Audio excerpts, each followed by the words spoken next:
live, might as well do it. This is, hey, True Believers England team here with Eric back issue Breen.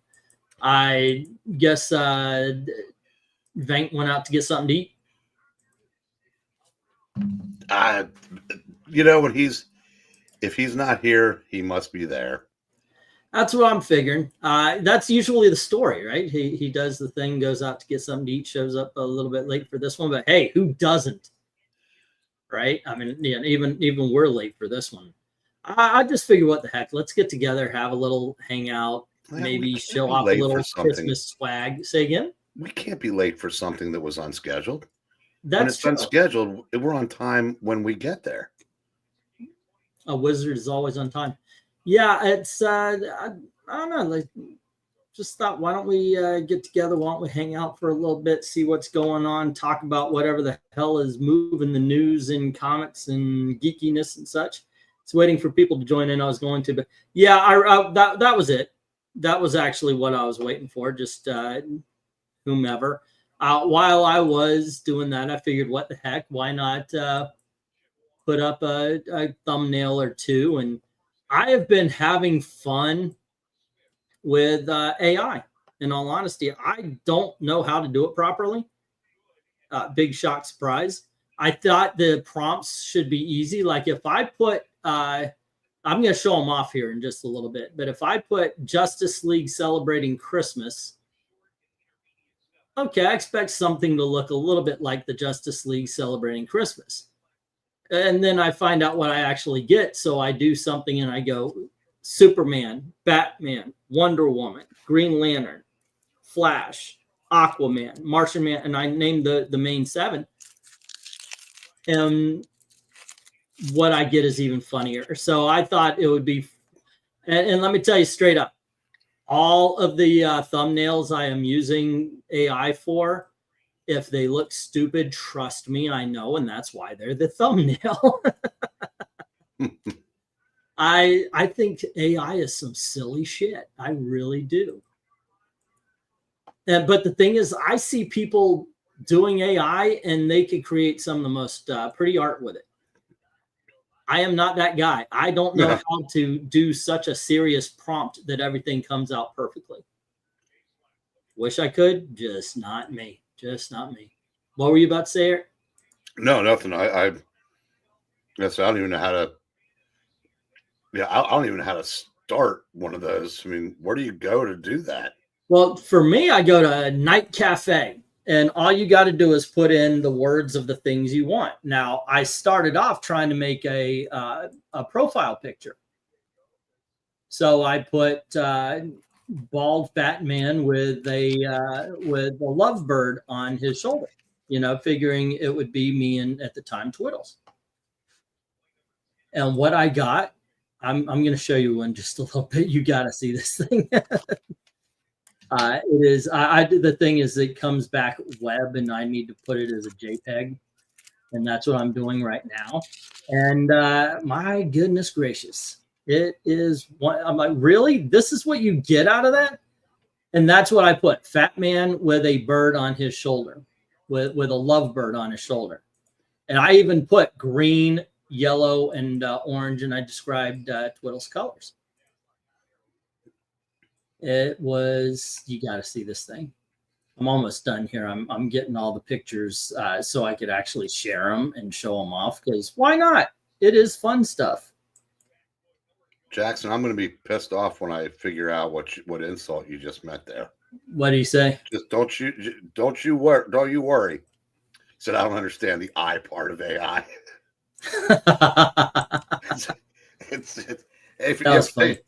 I don't understand the A part either. So there's that was actually funny. That was a good joke. Yeah, I'd never give him the satisfaction. Oh, okay. You're not going to admit when it's good or not. He knows. Yeah, but I thought, you know, what the hell, we can even show off some swag, and I don't have a lot, but I thought it ended up being, considering we started the last 2 weeks thinking that, oh shit, we might be thrown out of our home. it actually turned out pretty good.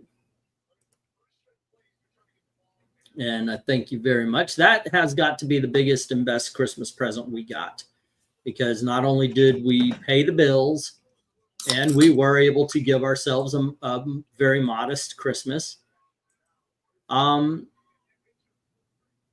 We have a cushion, and we're getting out. We actually found a house. It's a mobile home. You know, we used to have one, and I'll tell you something. You don't know that's what they are when you're sitting inside one. And it's 3 beds, 2 baths, and it's $23,000. And they're looking for $10,000 up front. So I said, well, that answers the whole, do I want to sell that comic book or not? You know, because we've talked about it. My collector self is like, I will never run into this again. Do I have other things? You know, everything I sold, I could find a hell of a lot easier than I'm going to find this this comic book. And Gail understands the collector's mindset. She's a collector herself, Disney stuff mostly. And so we talked about it. And then when I saw that we found a home that we could put $2,000 down and get into, I said, nope, we got to sell it. That and a whole bunch of other stuff we haven't put on yet. We just found out that a collection of Gail's, it was these little salt and pepper shakers that are shaped like houses. She collected those a while back and now found out that they're $50 each. And she's got like 30 of them. So we're going to be putting those as a set because they sell more expensive as a set than they are individually. And we're looking to hopefully move out by March. And I thank for everybody who participated in that charity auction, and because it really helped out. And yeah, families, that's the biggest, that's the best Christmas present we got. Let's see. Hello. I think you need to have a reference picture, says Joe. Maybe that's it. The free version of Grok isn't as sophisticated as the paid version, I assume, says Jay. They're all good, so he doesn't have to acknowledge them. More cushion for the push. Wait, what are we talking about? One must always look to the long-term needs rather than the short-term desires. Exactly, one slick. But yeah, it's really something because, like I said, for a little bit there, we were quite worried. Yeah, if you want to show. Oh, before we go, yeah, this is what I've been doing. Let me do this part since I just worked on getting all these together. So I have been doing these things just as fun to put up as thumbnails. I thought, well, you know, I suck at thumbnails, so why don't I see if this AI thing can help? So what I said, pointed out was Teenage Mutant Ninja Turtles receiving Christmas presents, and this was one of the pictures they gave me. You guys could see this, right? I shared it. Okay. And nowhere in there is a green, like, I don't think Donatello exists here. But instead of just 4, look at that. 1, 2, 3, 4, 5, 6, 7, 8, 9 turtles. None of them Donatello. Now you could say, like, so what I did was I cut these 3, I think cut these 4, because you can almost say that this last one here in the middle is purplish. So I did trim that one. This prompt was X-Men 97 Christmas, because the cartoon's popular. So I figured, okay, let's go. This is X-Men 97. I mean, it's a pretty picture, but I mean, is that Wolverine with the Baraka knives coming out of her wrists? It's just weird. I mean, I'll tell you what, if somebody drew this picture, I would be impressed. And this was Santa Claus, or Superman flies with Santa Claus. And they decided that the way to represent that was crazy ass Superman mad at the world. Yeah, I thought that was kind of silly and fun there. Okay, where am I going? And hello to RDV. What's up? Not much. Just looking for comic books, and I have a bunch of Ghostbuster books that are missing. Oh, I know I didn't sell them, but they're in my landfill full of boxes. Well, I kind of feel like you, so I'm not selling my books. I just have books that are all mine. I'm showing off shitty thumbnails I tried to make. This one actually isn't bad. If I put Crazy Santa, yeah, that's classic AI art, multiple of the same character. Oh, yeah, this is it right here. Justice League Christmas. That's all I wrote was Justice League Christmas. According to Grok, I'm Asian. Well, there you go. So yeah, I mean, it's like 3 Wonder Woman, a Bat Superwoman, and then of course all the Supermans and Batmans. And then this was another one. This one, the prompt here was Superman, Batman, Wonder Woman, Flash, Martian Manhunter, and yeah, that's what we got there. And this was the same prompt. This was actually the best of them, I thought. Even though they all like Superman. They're all Superman except for Wonder Woman. The Flash is Superman. Green Lantern. You got a Batman Flash, a Batman Green Lantern, and a Superman Martian Manhunter. I also had it draw Sylvester Stallone, a typhoid Mary fall in love. It was precious. Rob sent me a message. He's like, I just got back from watching Craven. And he's like, it's got Russell Crowe. Craven's absolutely horrible. And he's not wrong. He's not wrong. He says CGI shitfest. yeah, it's a good way to describe it. This is a great picture of Wonder Woman, and you could kind of say that's Super or Batgirl in the background, and Emerald Knight Batman. He asked me last week, or I was like, "You gonna go watch that Craven movie?" And so, like, are you asking me if I want to review it? No. It sucked. And this is it right here, guys. This is it.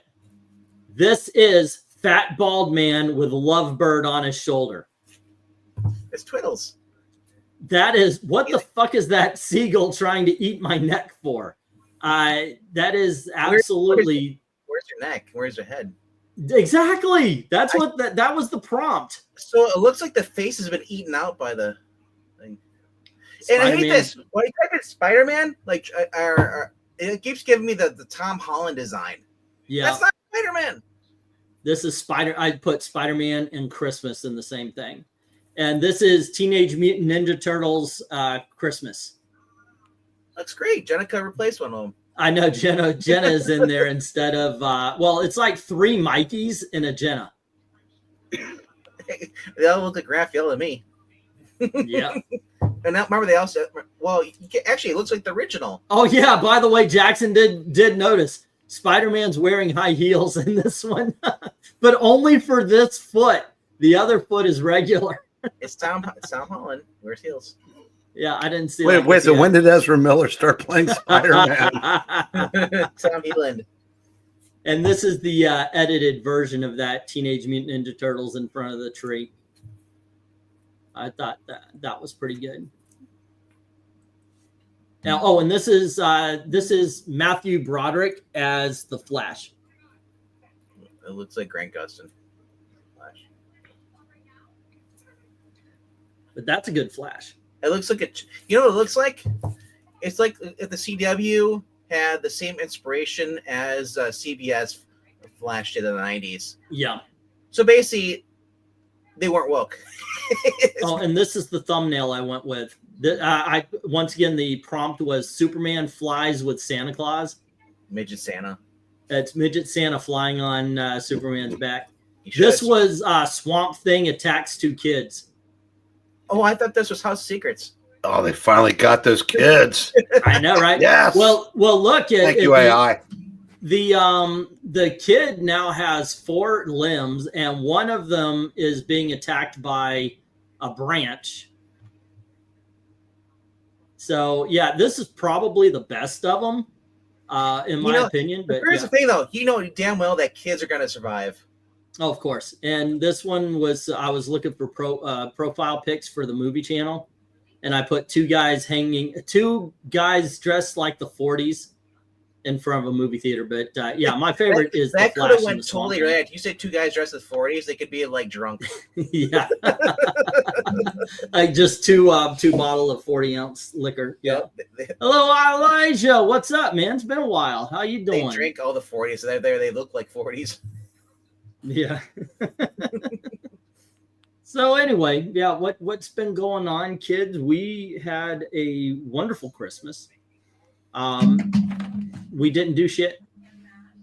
We cooked dinner. We got a pot roast. I thought we were going to cook it and put vegetables around it, Christmas style. But Gail said, "Nah, that's too much work." Threw it in a crock pot and let it go. So it was basically pulled beef, and it was fan-freaking-tastic. Finished it off today. No way I'm going to let that last 3 days. So when are you dropping the Florida man? Because you're now Indiana man. I am never Indiana man. You're Florida man. the man from Indiana. Everything begins from that. No, I'm good. I'm going to stick around. If you guys didn't know, I did show off some stuff. It's way over there now. So I'm not going to get them. But there are presents for Zach and LK and RDV, Maranya, and even Eric. No, now I know what LK got. He got a book written by Tony Khan. Yeah, but sure. What did you kids do? Oh, and we watched Christmas movies. As a matter of fact, Gail has decided that she managed to get Christmas Day today and tomorrow off. So she's decided we're celebrating 3 days worth of Christmas. Oh yeah, yeah. I'm with you. I went to Whit Myers, which is basically equivalent of I'll be a Target or a Walmart, combined. I got all my Christmas candy. I was like, it's half off. Oh, that's right. Yeah. Yeah, I bought Christmas candy right before my tooth went south. Yeah. So I couldn't eat it for a while. So now I'm still pretty stocked. I got a giant bag of those Hershey Kisses, but it's a candy cane flavor, peppermint flavors. So, that's what I just had 4 before I went on. I know what's up. Well, I filled up the stockings with a whole bunch of candy, and it was Gail did practical. She got me some chapped lips, which a little bit too late, as my lips have been splitting for the last few days. But throw some Vaseline on, it'll be fine. That's what. Yeah, I'm chapping them up. Never used it before. But I got all the candy. I got chocolate oranges. I don't know if you guys like those, but I got those for them, and I got them the Linzers. They've got snickerdoodle flavor and they've got peppermint, and so I just kind of divvied them up. Yeah. And I got what is that, Ferrari Ranchero or something like that? I don't know. Dalton, you are kind of right, but he's not Florida man. Gary Busey's Florida man. You can take Florida man out of Florida, but you can't take. That is true, sir. That is true. But yeah, happy holidays to you and Max, the HBO channel. We watched that. We watched Ernest Saves Christmas. I put it on as a joke, but not really, because in all honesty, it's a fun movie. It's a good movie. I just grabbed that DVD out of storage, and I was like, I gave it to my mom. It's like, you should watch this. She's like, what? I'm like, watch it. It's fun. Watch it, because that's where I'm from. All over the we're watching that, and I'm going, oh my gosh, they're about to go down Orange Avenue, and there's a scene where where Ernest is flying Santa's sleigh all over the place. And he's literally going through downtown Orlando. And I'm like, I'd say, well, okay, let's take a tour of Orange Avenue, which is the big main drag of Orlando's downtown area. And they show these military guys, if they go over Cape Canaveral, I'm like, dude, that's cities away, okay? They didn't even, no. Anyway. Hey, what you got back there? Snakes. Oh yeah, I love that. The Apopka snake farm. There's no snake farm in Apopka, but there is one in St. Cloud. Yeah, it's a herpetarium, I believe they're called. I'll just say, if you ever want to get a good look of Miami, let's watch Miami Vice. Just watch that. That's kind of what Florida is today. But Cartels. But Ernest Saves Christmas is a joy. I mean, it is just one hell of a fun film.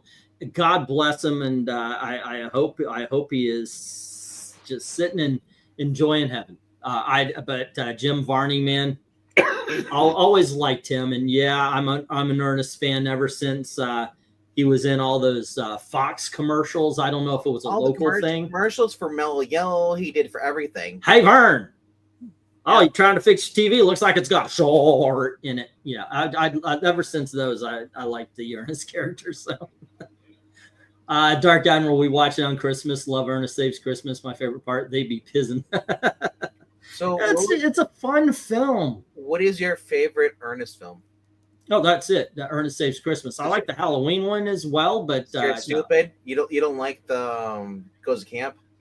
I didn't say I don't like it. It's just that not my favorite. I kind of like. I like that one. I think it's called Ernest Goes to Camp. Is it the same one? Ernest Goes to Prison? Is it the same one, or is that different?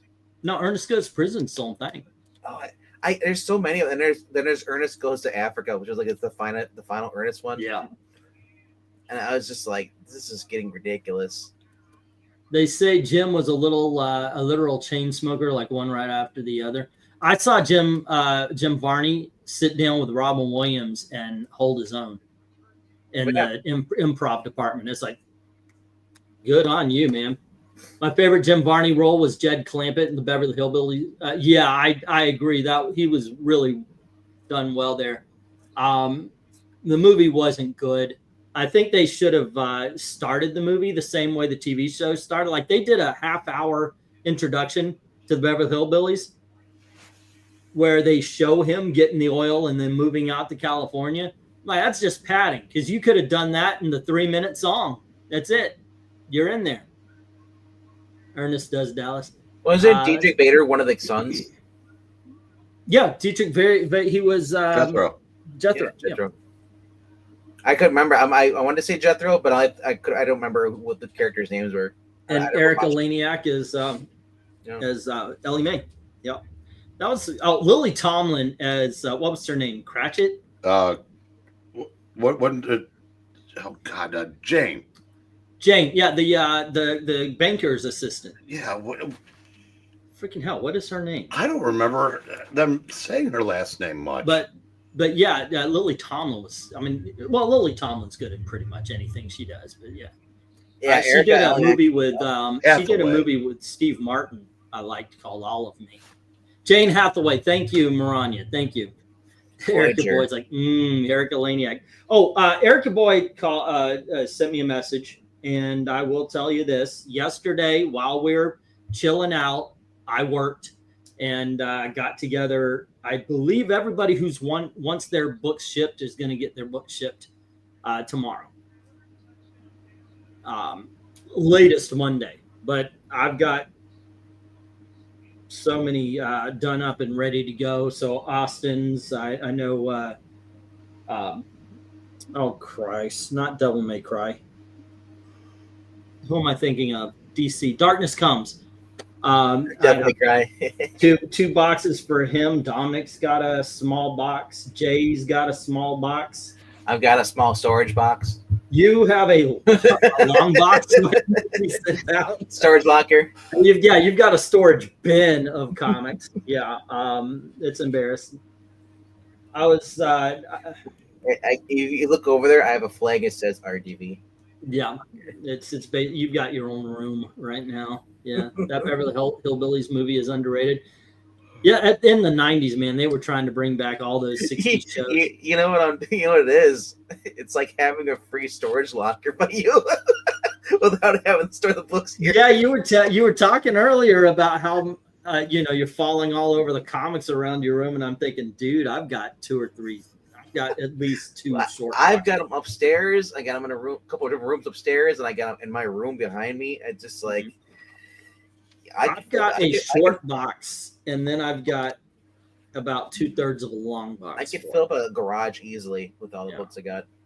In a room. So I don't know. So the question is, what did you get for Christmas, kids?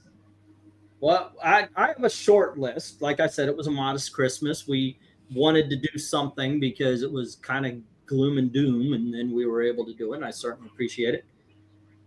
and I got Gail. What the did I get? Gail? Oh, Keurig coffee maker. Cool. They were on sale for like $50. It's like a little single thing. Yeah. She asked for that, and I'm always the guy. Just one cup. Yeah, but the way I do things, she like if she goes, oh, just give me the $50 one. I don't need a lot. I don't need this and that. And I look at the 50 and I go, you know, for another 50, she could have this thing and she can make her own, you know, the frothy stuff and do all this. It's got all the bells and whistles. Or look at this one. This 150 one actually will walk her cup of coffee upstairs and do it. And I'm thinking, why don't I just get her that? And then I get her the most elaborate whatever she asked for, and she can't use it because it's got too many bells and whistles. What's the $20 one? Divorce? Yeah. So this year I did her a favor, and I only got her exactly what she wanted. I got her that, and she was very happy. If she's the only one drinking it, it makes one cup. That's all she really needs. Yeah. And I was like, I'm going shopping. Elizabeth, what can I get you? And she goes, can I go shopping? So we're going to take her tomorrow for her Christmas. But I still got a bunch of candy and such and for her. And yeah, the $20 one is Carl. But yeah, it was really nice. We didn't even open presents until like 4:30 in the afternoon. We were just lazy as hell yesterday. I would not recommend getting the $21 or $20 Keurig if it's Carl, because you may not get your coffee. I'm still waiting for my coffee, Carl. I'm sorry, Major. Yeah, we were. It looks nice though. But oh my gosh, we made sure that we were going to have a good dinner. I told her, instead of going turkey, why don't we just get one of the pot roasts and such? That was dude. I've been going to my Kroger. They have this Sara Lee like honey ham. I've just been having them shave it up, so I have like 3 pounds worth of ham.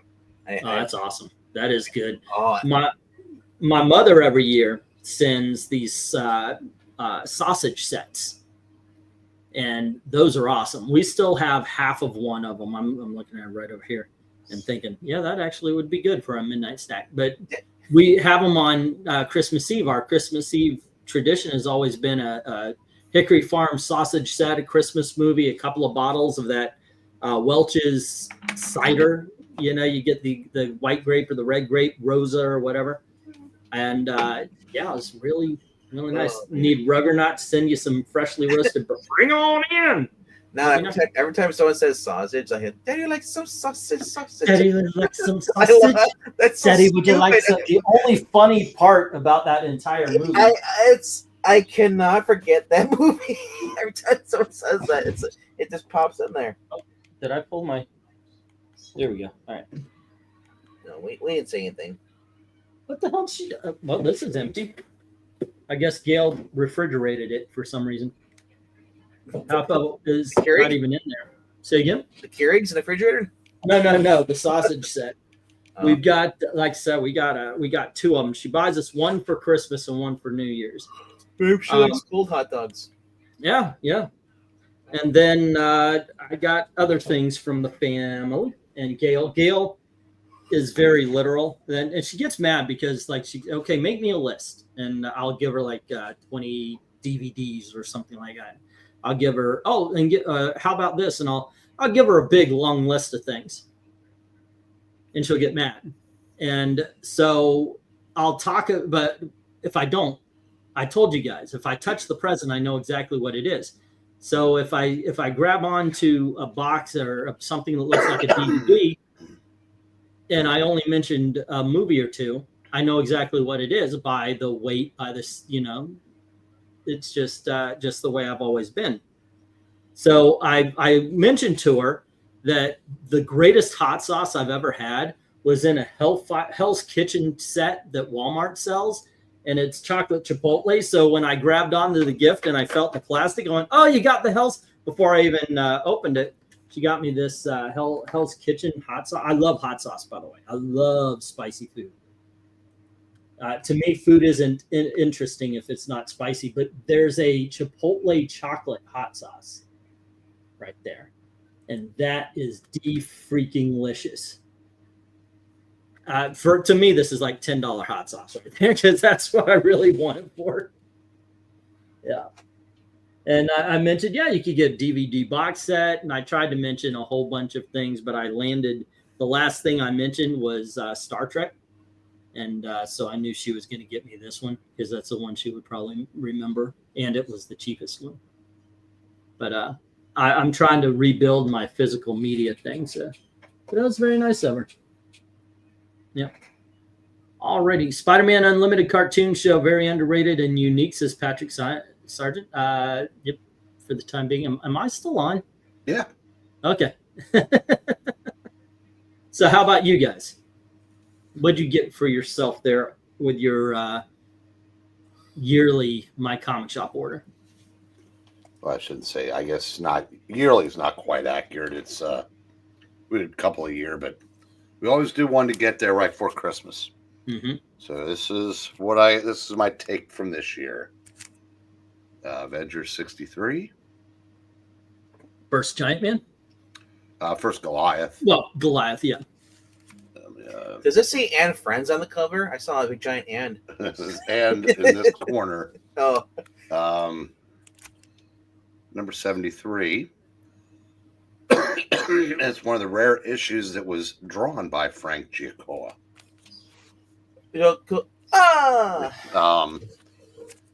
Captain America 118. Whoa. Second Falcon.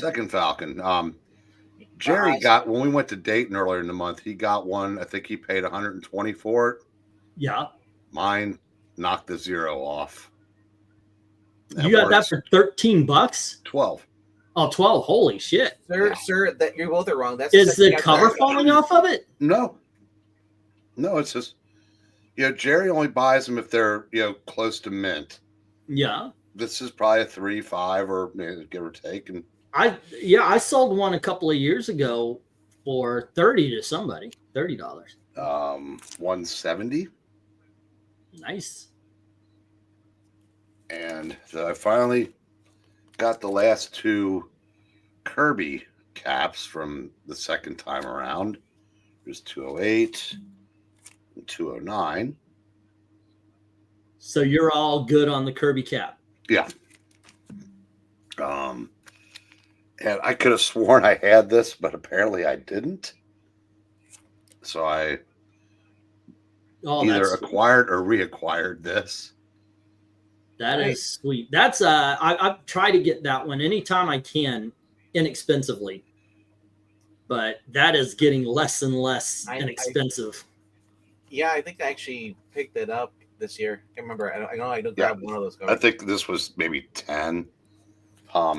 FF 101. Nice. One of the last Kirby's. And 191. Oh, isn't that nice? Now, would you say that is the most awesome of all Fantastic Fours? And if it ever shows up in an auction, people should get that? Oh, yeah. Especially if it's between $8 and $10. No. The they want is the Ryan North's one. No. They absolutely want that issue if it's in an auction, say Saturday. This was I thought I had a complete set of Invaders. Turns out I didn't have this. So now I do. And Invaders what is Johnny why is Johnny on that cover? He's not going to do anything. Iron Man 59. That's nice. He's nice. Player brand. 20-year-old reference. Marvel Team Up 20. Oh, that's nice. I was positive I had all the team ups and found out I needed 4 of them. Picked up 2 of them. How did you see the Black Panther night? About a month ago, and then now I do have a complete set of team ups. Cool, awesome. All 150. And the 7 annuals. And here's some Cosmic Butter. Would you say that's the most awesome of Marvel 2-in-1s? And if anybody's found that in an auction, say for $5, no, they absolutely should get not it. Playing this. Well, what I want. By the way, that did win for the Marvel 2-in-1 cover when we were doing. Yeah. So here's 43. 52.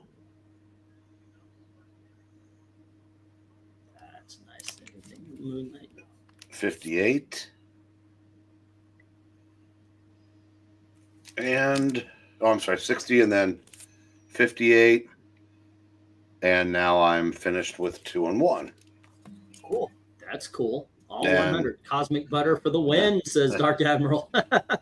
again, I don't, there's someday I'm going to find the one of these that I had, but I found the other 55 Sables and couldn't find number 2. So now I have all the Sables. I keep running into the Air Boys in my $2 bins at the shop. Here's I keep running into the same file. Oh, sweet. Again, I thought I had all the Supergirl issues. Turns out I needed this. So yeah, every time I go there for the past 6 months, sometimes I get new books in, but a lot of them are still the same books sitting there. And surprised they haven't just thrown them away. I am jealous. Enemy Ace. That is the retelling of the Origin, right? Or the first appearance? Yeah. Of Mike Barron. And here's one of the few 100-pagers I still needed. That is really cool.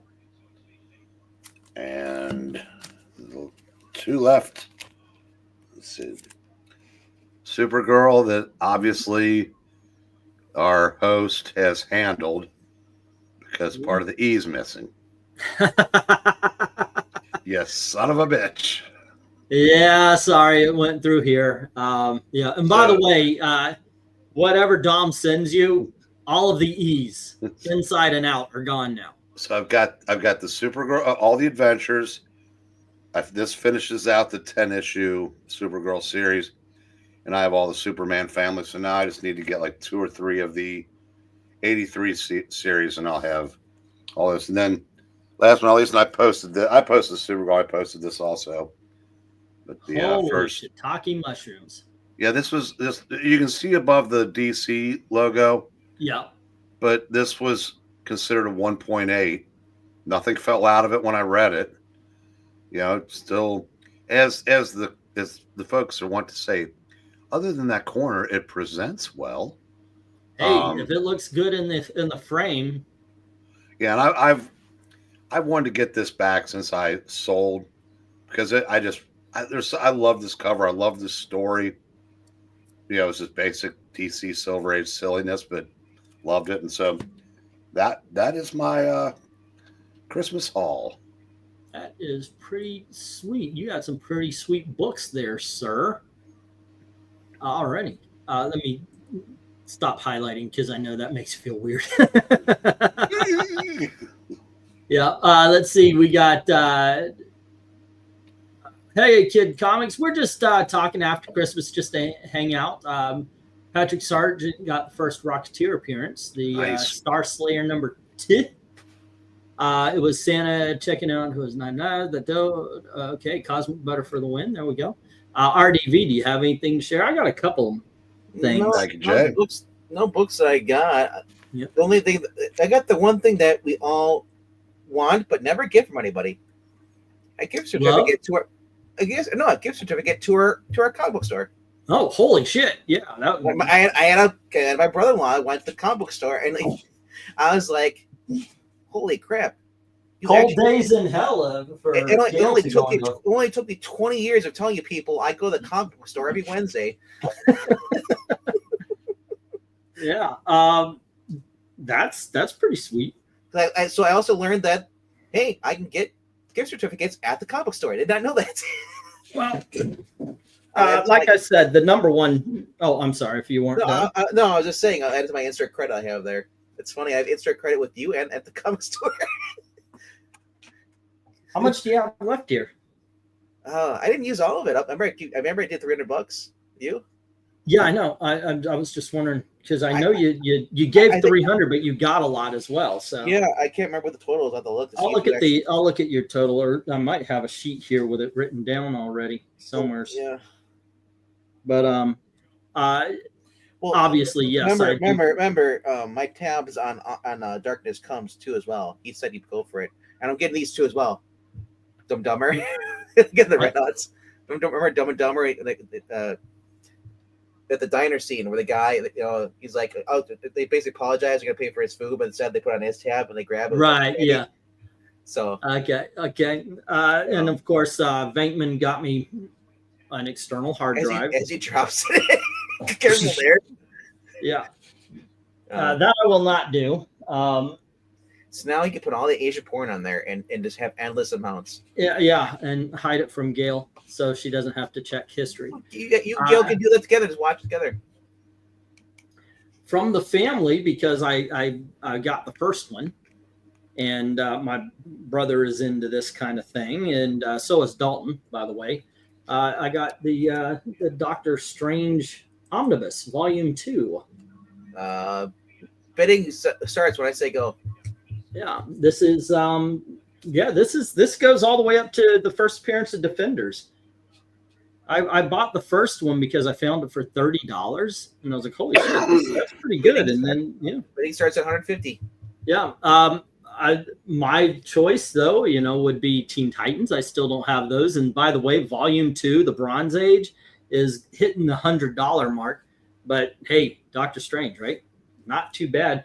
And then Dominic, thank you. I showed off. He bought you guys something.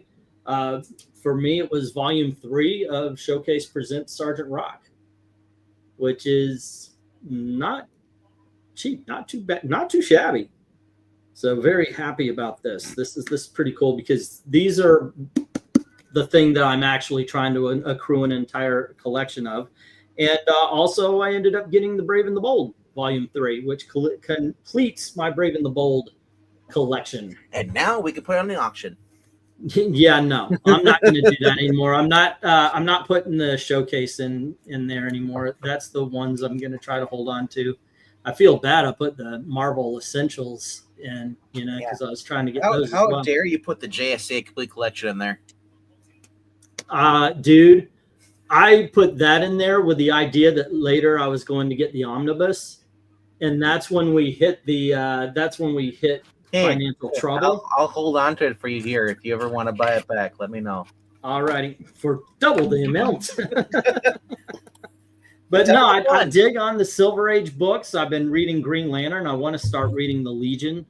I'm reading Green Lantern Volume 1. I'm not going to read all 4 volumes to get there.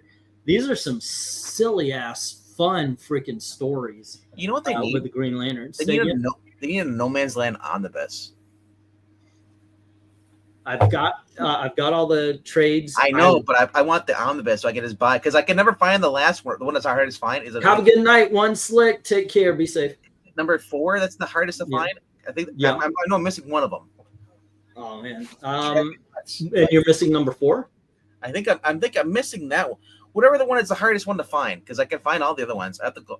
I don't have them on me, so I'd have to go look to see which one I'm missing. But I'll keep an eye out.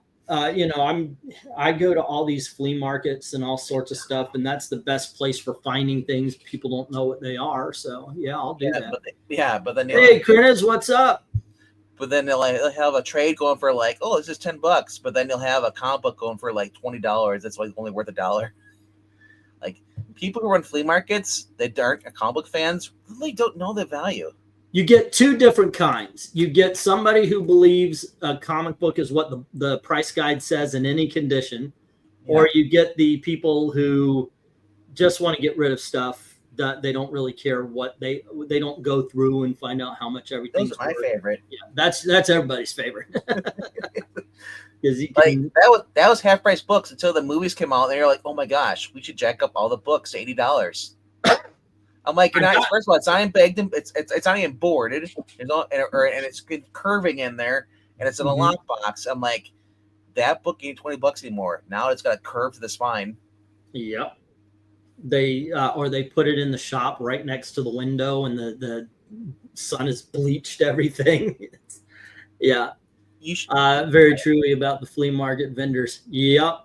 Like, there's a whole point of if you have a short box and you don't have enough books in there to even go half it, you need to put something in there, like a space or something, to hold them up. Otherwise, they're gonna fall over and just curve and bend. Yeah, I hate that. I'm always putting like. That's why I'm so happy I got the short boxes now, because before the long boxes, I was putting like a beach towel there wrapped up so it'd keep them all standing up. Well, and I ran out of towels. I found a few books at a flea market that are going to be in the auction. I know I've got some Captain Carrot coming in, some Bronze Age Barry Allen Flash. I've got all of the big dogs over here. I'm pricing them out. Do y'all mind? Yeah, we do. I'll show some the big dogs off. Dang it, he hasn't dropped off yet. That darn Ethernet cable. Yeah. Oh, goodness gracious. Some of these have been priced already. Battlestar Galactica number 1, and this is in freaking near mint. Then one that is not near mint, it's just really expensive in near mint, but it's Action Comics number 360. It's everything's there, everything's put together, but like there's like a rip right here in the cover. Yeah, and it's well read. But that is, I love that cover. You just named up 2 different people I know through YouTube. Not near mint and then well read. And I'm like, you keep naming off people like I know those people. This is Superboy number 142. I believe we ranked this cover in the very first comic book rankings. Here is I got to get the number on this one, but this is Outer Limits, and it is also in freaking near mint. I mean, look at that.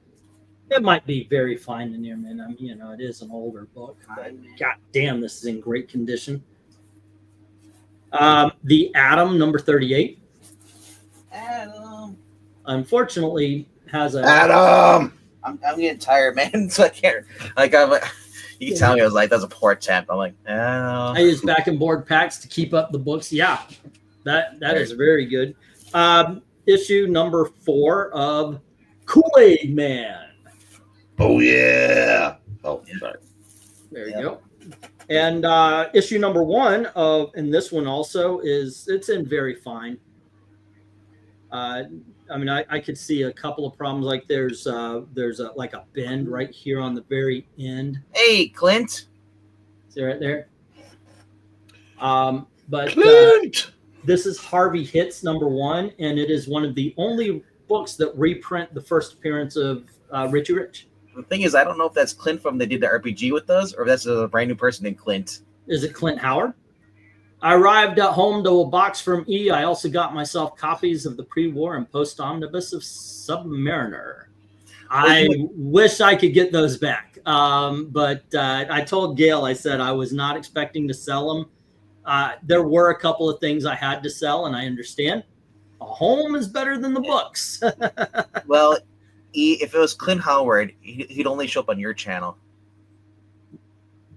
Let's see. But I'm glad your books arrived. And I do, of course, I'm still holding some for you from the last few. And here is Romantic Story. Now, this is something. This is one of those books that in its beat up shape is still a $10 book. Hey, take that out. Yeah. I will buy that from you. I was going to ask you, like, Breen, you going to bring that? No, that's the of all the auctions you've done, that's the one that's made me that I've wanted the most. All right, so I'll give you more than what he gives you.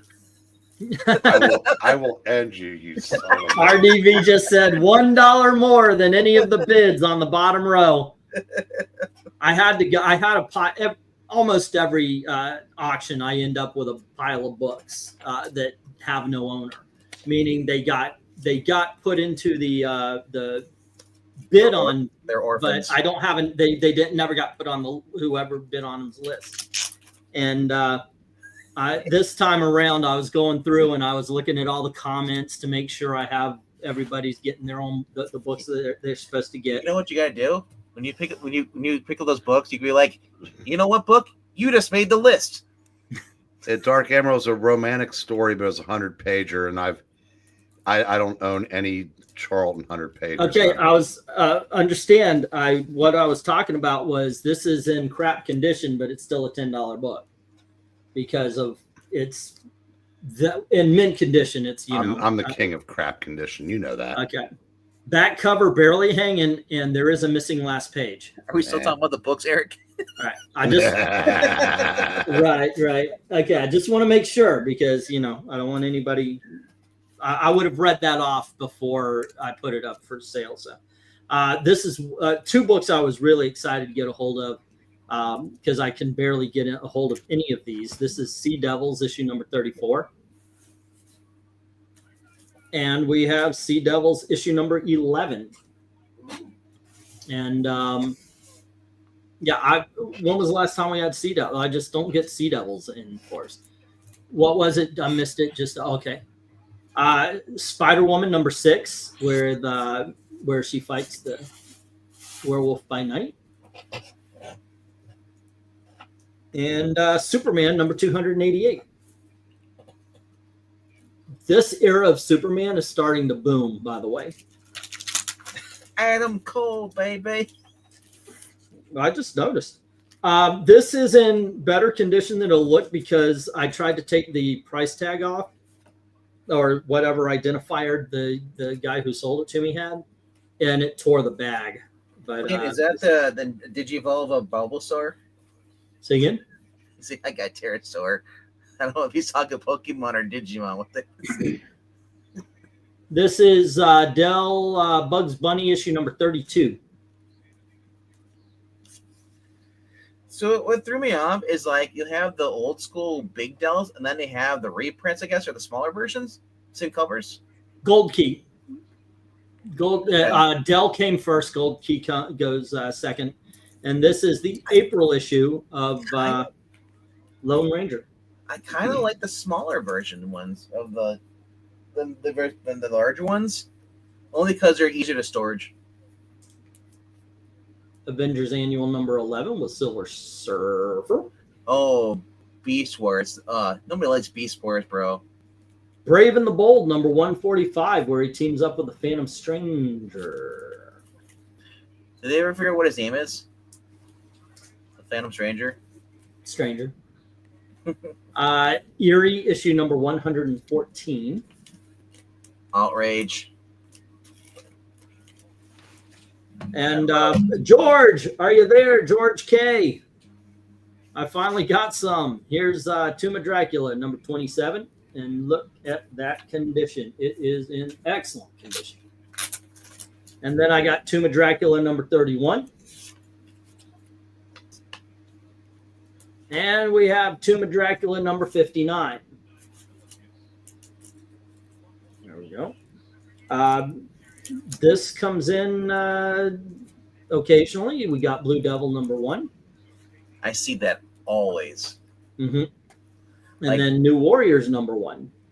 Like I think there's more a copy of that issue of Blue Devil than any other book I've ever seen because I constantly see it all the time. All-Star Comics All-Star Comics Super Squad. Okay, that's issue number 60. That's right after they joined the team, right? The kids. Well, yeah, it restarts at issue 58, 58. Yeah. 58. Yeah. First appearance of Power Girl is the reintroduction. It's a good series. Yeah, I got the trades. I found trade paperbacks for this. La-di-da. I'm glad for you. Thank you. Now put them up for sale. No. I want to get my other JSA back. Are you kidding me? I want to add to my collection of mine. I want to, at the very least, I need to get that second omnibus from JSA, and I'm all good. I got the collection. Here is Sergeant Rock 336. And once again, these are going to be some of the big dogs on Saturday. Tomorrow. No, Saturday. Yeah, tomorrow's Friday. Gail threw out my garbage bag. We have Metal Men number 46. And looking at this in the light, this will probably actually go up a couple of bucks. This is the second issue of ISIS. and Uh-oh. it is ready to slab. I'm telling you, this is Canceled. Ice is What? ready to slab. Oh, Yeah. okay. That's not good. Also, another one that's in excellent condition like that, and probably also I'm going to be looking these up again tonight. But Rawhide Kid, and this is issue number 140. Hey. And he goes to Target. Yeah. Two-gun. Branded an outlaw, the kid becomes a two-gun target. Every gun is against him. Every trail leads to doom. Oh, Who's the artist on this one? Go, Kane.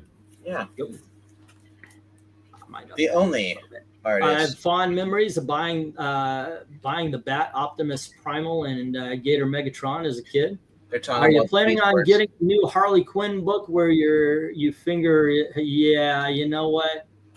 Yes. Okay, then we have. You know what the sad part is? We have the Superman family, number 165. You know someone's gonna buy that Harley Quinn farts book and slab it. Now, do you think Lois would have been a lot more popular if she'd ever worn what she's wearing on that little picture on the I side? know, right?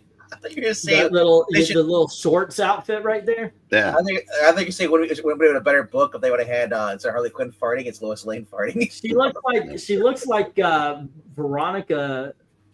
Yeah, that is wow. Then I've got Green Lantern, Silver Surfer. Are there any Vampironica trades? I won't ever come across the individuals. Probably. I'm sure they came out. So I'm gonna look that up because Ronnie looks good. Let me check this out. I put bids on anything 1940s, 1950s. A lot of times, Check. don't quite get that. I don't quite get it. But sometimes something comes in, and it's usually something nobody's heard of. And I got one of those this time around. Cool. Okay, it's 1943. I'll probably put maybe $10 on this one. It's a 1943 book called Uncle Wiggily and the Red Monkey. Well, yeah, that's the Golden Age one. Yep. That's probably worth some money.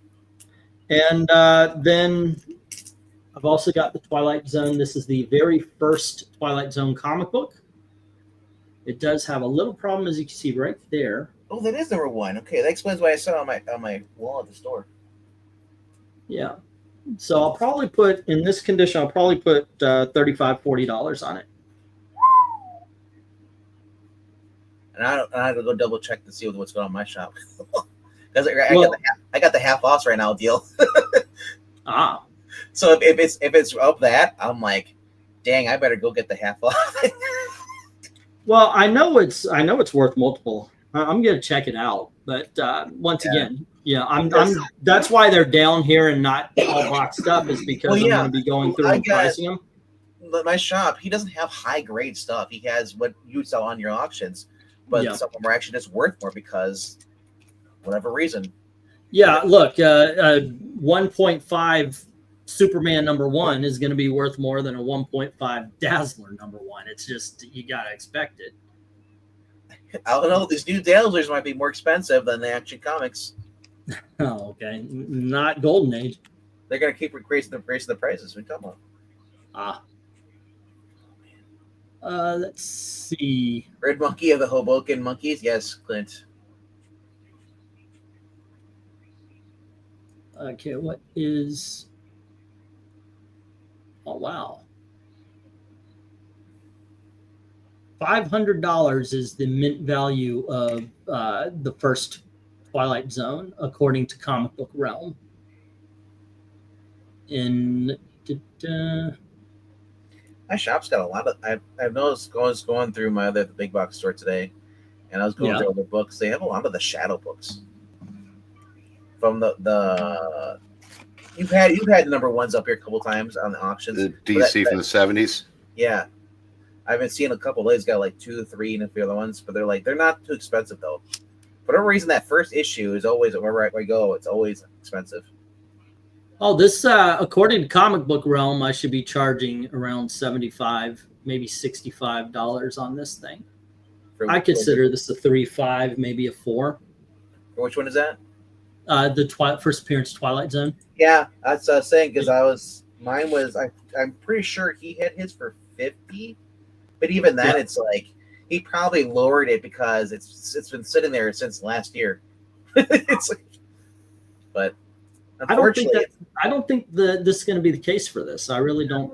I think Glenzer is big on this. Darkness Comes might grab onto this. You know, it's I mean, it's a good book to have. So I also learned that there's a bunch of Dark Shadow books too. Oh, that's nice. I didn't know those were comics. You didn't know there were Dark Shadow comics? I actually had one in the auction a couple of years back.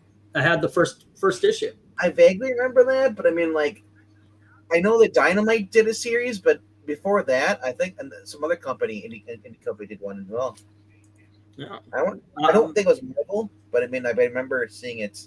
This is going to be a very good auction. There's a lot of $2, $3, $5 big dogs. How much? I've got maybe 4 or 5 $1 lots, but it's mostly between the 2 5s and big dogs. There's just a bunch of books that fit those. It's kind of funny because I don't know what you guys think, but I get excited about this stuff. Like I just got I don't get Captain Carrot in good condition for you guys to have and all that. So yeah, I got an Incredible Hulk hoodie, a couple of Mario shirts, and a pair of sleek boots, says Geek Admiral. That sounds cool. You know what? That Incredible Hulk hoodie just sounds awesome. I would not mind that kind of thing myself. Geek Admiral, huh? Geek Admiral? Is that what I said? Yeah. Oh, Geek Hero. Okay. Sorry about that. I love that. That's cool. Geek Hero Admiral. I'm just combining names for everybody. As you should. I should, yes. Why the hell not, I guess. You know what I prefer? Admiral Geek. Why isn't that a name? Venklantine. Venklantine. You know what actually happened was I was reading his name in Dark Admiral or Ethereal. Somebody commented and it went up, and all of a sudden Dark Admiral's name was in my line. You know, Eric, it could be VENKMAN BREEN. Actually, if you just change teen to TEEN, you get all 3 of us. Yeah. There you go. Yeah. That's Check Burlington if you have one. Not down in Muncie. I think they just figured they were classy enough to get a McDonald's now. So yeah, I still like VENKMAN BREEN. That makes us sound like a liberated gay married couple. So neither one of us would take the other's name. Which one of us can play piano like Liberace? It better be you, because I know I can't. Oh my goodness gracious! Yeah, that's right. I'm gay, so donate money now. Wait, that's a reason to donate money? It could be. We don't know. I'm testing it out. I identify as being rich, so pay me now. Wait, what? That doesn't even. Never mind. That don't even make sense. Not yet. Just donate now. So I'm also trying to find out how to. Oh, what happened? Oh, I guess he wants me to pay now. All right. Yeah, pay me now. No, I usually pay on Saturday night all these books, but he's my list of things for the next week's auction has been separated a little bit. I'd rather be the one who plays the piano versus the one who puts tulips on the organ, says Clint. Unfortunately, my break is ending right now. As I saw you were live, have a good night. Have a good night, Geek Hero. You take care, man. He never did full Captain Carrot collection. Hey, I'm gonna bring this. Don't you put that evil on me. It's one of my prize books. Showcase. The Showcase presents, starring Captain Carrot, and this is the entire series. Yeah. So yeah, they did. It's, of course, this is the black and white series, but it's still a lot of fun. Still good. So yeah, I'm not going to look at it because I'll start reading it. Well, you won't. You just lost your place because your bookmark fell out. Yeah, I know. I'm keeping it open. You'll be fine. All right. Yeah, it's issue number 14 where Captain Carrot and his amazing zoo crew meet just a lot of animals. The JLA. Of course. Yes. Of course. It is awesome. It's Awesome. everything you want. I mean, it really is. It's stupid and silly fun, and I realized why I liked it as a kid, because it is mostly animal puns. A lot of the humor is that. Yeah. But it really is just, like I said. But I'm finding that's basically DC in the Silver Age. It's silly and stupid fun. Exactly. Entertainment. What the? Why not? Exactly. Exactly. I got 3 books: a Leonardo da Vinci book, an Alex Raymond Flash Gordon, and the Spirit Artisans edition. Nice. Oh, son of a beeswax. Exactly. Okay, so here's the deal. Austin. I've got his books boxed up, taped up. I mean, it is ready to go. This thing is Fort Knox. And then on the, the charity thing, he gets more books. So I saw that shit open. He's got just enough room to put those books in. And tape that up again. It is Fort Knox. It's ready to go. And I was like, yeah, I've got, he mentions Alex Raymond Flash Gordon. I was like, yeah, you've got that thing on the way, the Captain Willie's whiz bang. And I was like, it's right here outside of the box. I have used so much fucking tape on his box so far just to make sure it gets there. And I still have to do Dominic. I have to tape that shit up. I use so much tape. Whenever I send a short box, I use probably a half a roll of tape on each box. Hey, remember when gun toys and toy guns looked real in 60s, 70s, and 80s? Nowadays, they kind of suck, but maybe it's because kids point them. Yeah, dumbasses did dumbass things, and they blamed the toy instead of the dumbass. Yeah. Yeah, well, thank you very much for everybody, your patience, Austin. Thank you for your patience, everybody's patience. Books are coming. Books are they're gonna start flying out, except for RDVs. Everybody's gonna start getting books. I feel targeted here. Well, I just targeted you. You're just being astute. Remember the time we shot that guy? That was fun. Yeah. Well, I don't know if the shooting was fun, but the aftermath was. I mean. Yeah, we got Denny's. The way he was screaming was awesome, and yeah, you're right. Denny's afterwards, you know, you hit grand slam after you just dismember a guy. You know, it's great. You hit that sweet spot about 12:30 where they haven't run out of everything yet, and including blood in the guy. The late night waitresses aren't crampy or crabby and all that kind of stuff. I don't know if they're crampy. Krampus. It happens once a month. Yeah. Even the 90s had cap guns, now are illegal. Oh my gosh. I remember. Yeah. Hey, nothing's illegal as long as you don't get cap guns were fun. They were a lot of fun, but a lot of the cap guns we owned looked fake. Like a lot of the cap guns I owned were they looked like Roy Rogers. You know, they were pistols. You know? Oh my gosh, there's a Roy Rogers movie on Tubi. Austin, if you don't like that, you want to get rid of it. Well, just send it back, and I'll give you credit for it. I'll put it back on my shelf. And even if you don't, if you do want it, we'll still take it. Don't worry about it. There's a couple of things. No, I just read the Nightfall books, and I sold those to Dominic. Those were, I'm okay. I guess I'm okay with that. You know, because I've got so much stuff. The time that it would take me to circle back to Nightfall. Yeah. Circle back, really? Yeah, but there are a bunch of books I'm very happy that did not get sold over this last thing. I'll tell you what. I wonder how many people actually used that term before that stupid girl. Circle back. What girl? Circle back girl. Press conference. Jen Psaki.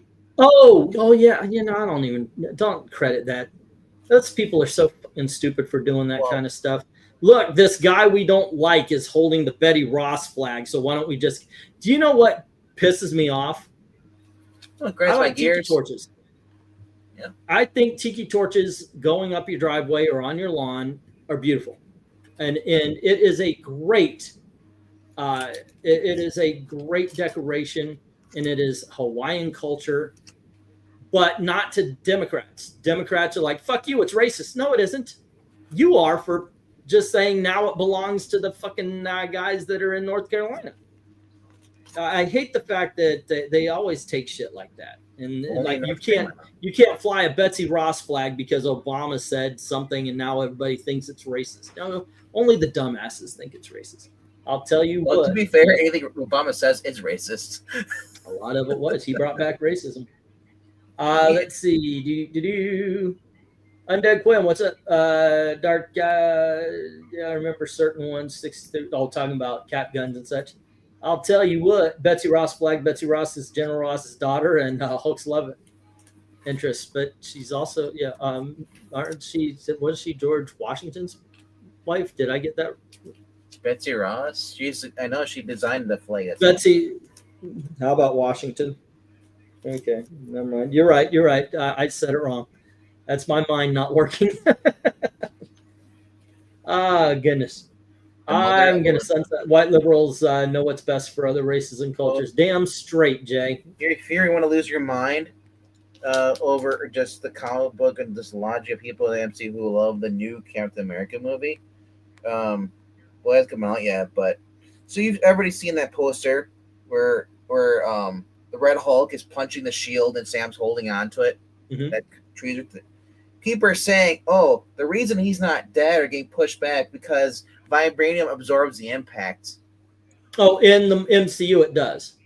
And they're saying like, so his not only the shield but also his suit is made out of vibranium, so he's able to take a punch. No, well, did Black Panther give it? Is so stupid. I'm like, yeah, it absorbs it, but he still gets yeeted back.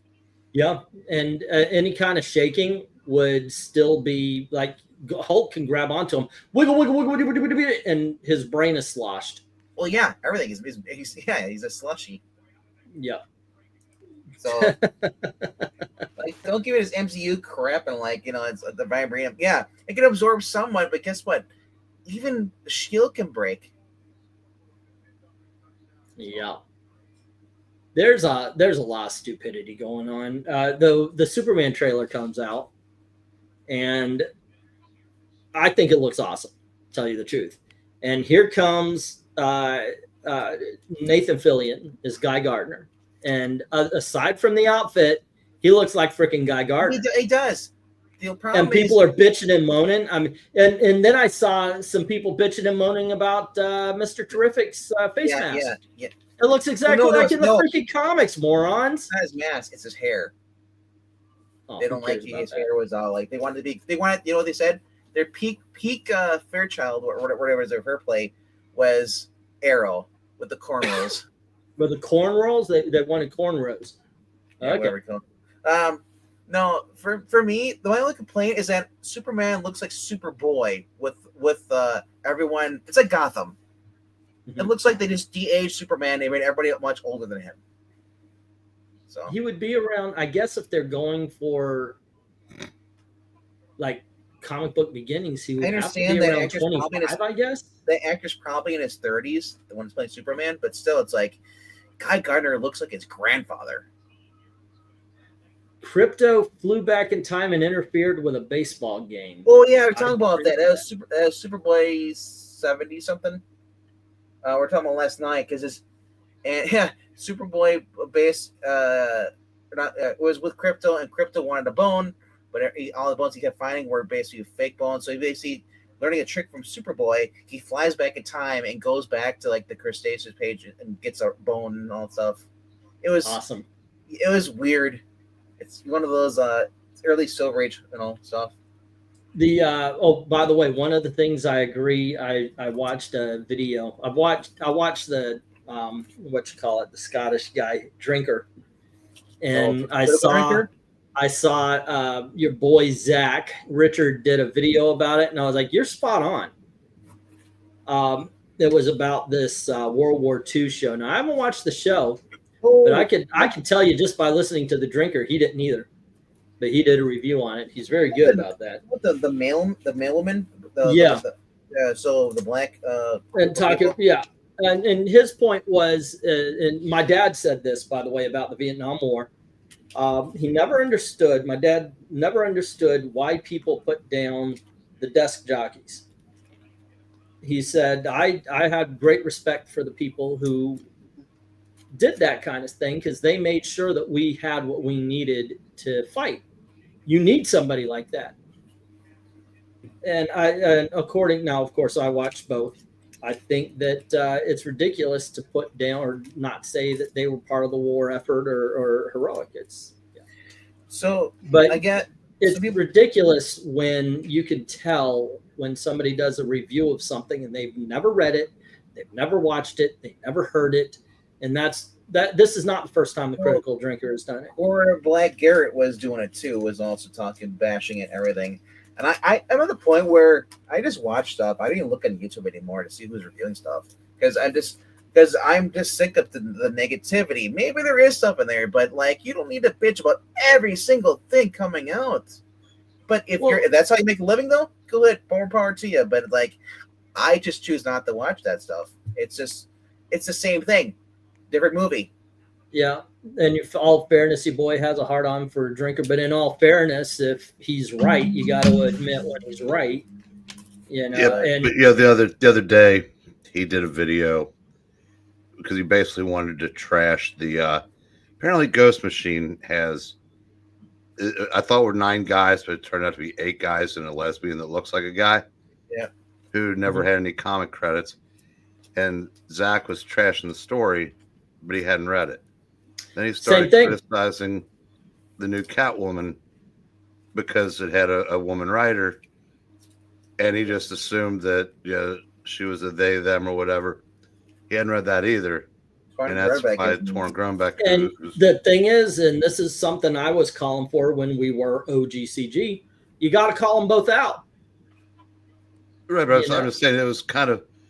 I thought it was kind of interesting that someone who has now positioned himself as the arbiter of all that is. I mean, it's apparently like he used to say something. He goes, it's funny how SJWs only think there's only one opinion to have on everything, and by an amazing coincidence, they have all the right ones.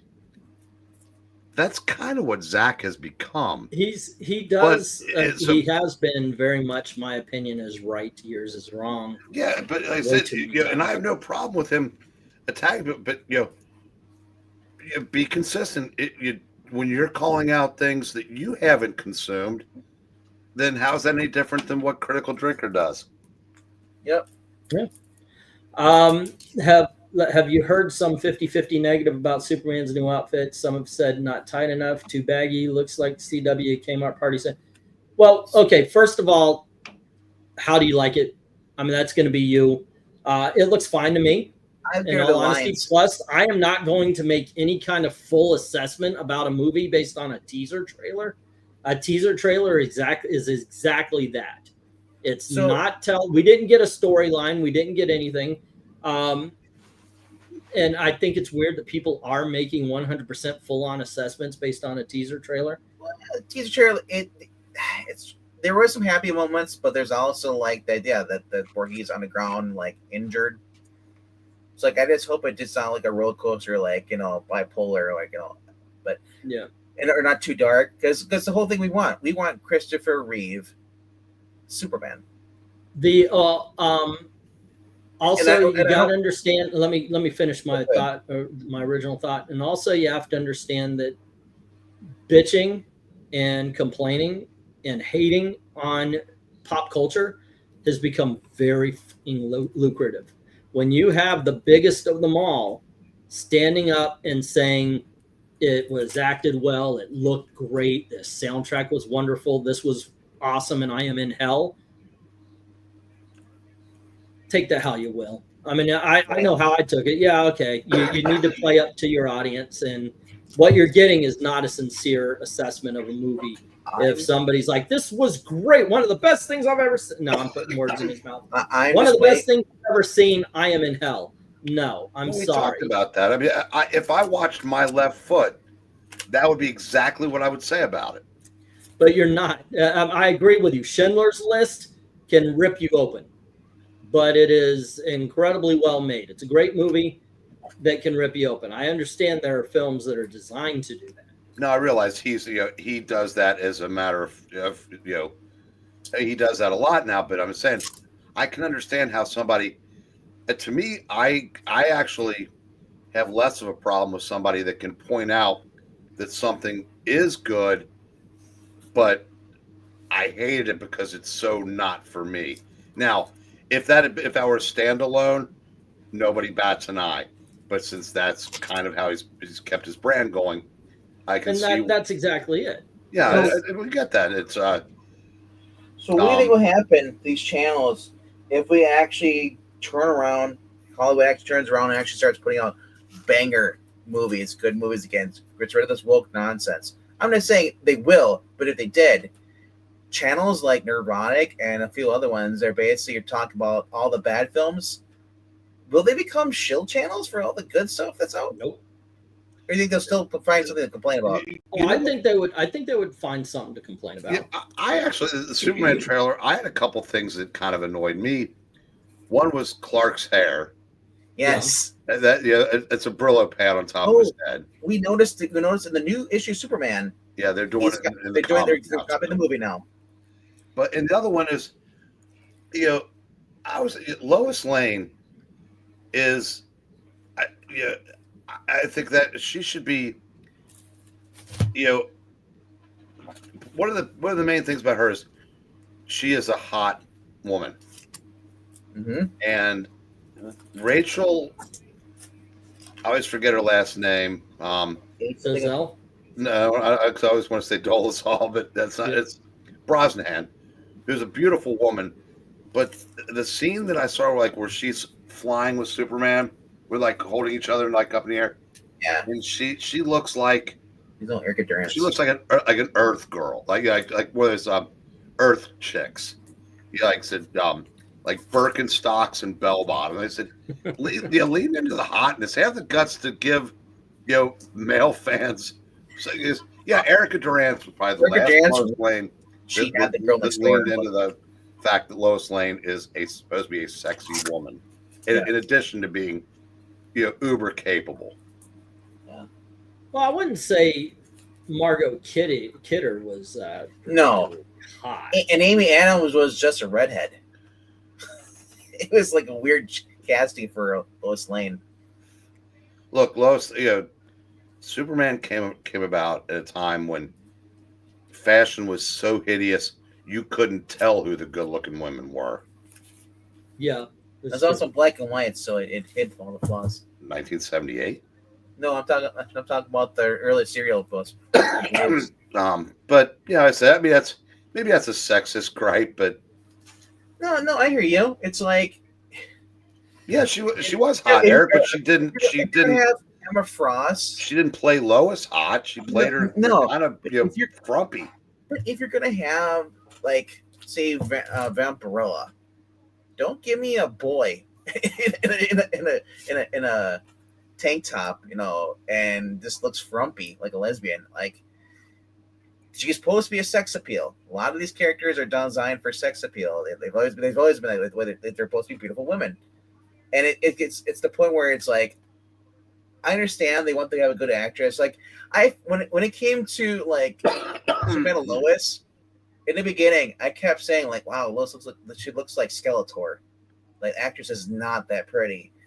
But what won me over is that she can act, and she was very convincing as Lois throughout the whole Let me series. ask you Which one are we something. talking I about? had the same. I had the same Elizabeth opinion.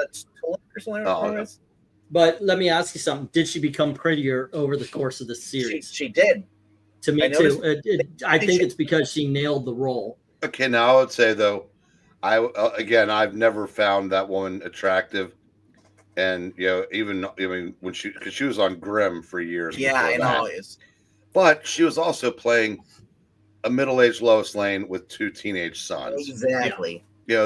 Rachel Brosnahan is playing a young Lois Lane because it's just set her very early in his career. And again, they said we are so deathly afraid of pissing off the blue-haired land whales, whether it's comics, television, movies, that there are a few women that are allowed to be hot. But look at all the heat Sydney Sweeney takes just for wearing something low cut. Oh my god! It's like we turn into these like puritanic. We've all become Puritans, and I don't know. It's like Beyonce's allowed to be hot. I don't know who else is now. It's acceptable for her to what she wore to perform last night at that halftime show. No blowback from that, other than from some angry conservatives that clutch their pearls as hard as any Democrat. Red Sonja, just like Vampiro, wears hardly any clothing for actual it's for tactical, basically because you can tell that the guy Frank Thorne was like, he was kind of a guy. He's a guy. He likes hot girls. So, but the bikini chainmail actually is adapted in the actual store because guys get, it's a girl with a sword and she's dressed like this. Like, they lose they become cocky. And like I said, so when they started covering up because Gail Simone and all of them wanted to change it, they don't like it, they want to censor it. It's like, do you even read the book? Like, no, they don't. So I mean, I don't like when you start changing things just because you think you know better than the people who actually wrote the books. Like, I hate that crap. Superman's costume, I'm glad they did the trunks. That's very brave. Oh, yeah. Last time they did the trunks was with Brandon Routh, whatever his name is. And I gotta say, he was a good Superman, but just like Henry Cavill, shit writing. These guys could have been way better, but they had shitty stories, shitty writing. Yep. All they needed was to have the Christopher Reeve story. Instead, they decided to do a weird thing where Superman's cucked. Lois Lane has his kid, but she's in love with somebody else, and they don't. And at the end, she's still with the other guy. He's the third wheel. It's like, who wants to watch that? It's depressing. At that point, Lex, kill him, please. Put him out of his misery. Yep. Let's see. What are we getting? I like Durance's Lois a lot. Lived up to the military brat background and not always damsel every 5 minutes. Also, House of the Dead, about 10 minutes in. Let's see. New Puritans. Terry Hatcher and Amy Adams are hot Lois Lanes. The rest are handsome women, says Clint. Memories, I have the breast of them, says Eric and Boyd. Terry Hatcher, Heaven's Prisoner, maybe about 20 minutes in on the balcony. Every generation seems to have their version of Tipper Gore. Yeah, let's see. Well, we have too many of them now. Yeah. Let's see. I'm starting to think that adaptations are overvalued, especially live action. We treat it like we need them as if live action is an inherent improvement. Generally not. Yeah, I had a girlfriend who called her breasticles. Yeah, I hated it, and she knew it. That's funny though. Chesticles is also acceptable. Dana Delaney, that version of Supergirl, Lois Lane in Superman animated series, is still the best to me because she has the personality down. Unlike the rest of them in the movies, she actually has the confidence, the attitude. Erica Durance was doing it in Smallville, but it just seems like all the other ones, except for the Superman Lois, whatever her name is, a lot of the movie ones don't. Amy Adams came off soft. I'm sorry, she didn't come off as a Lois Lane.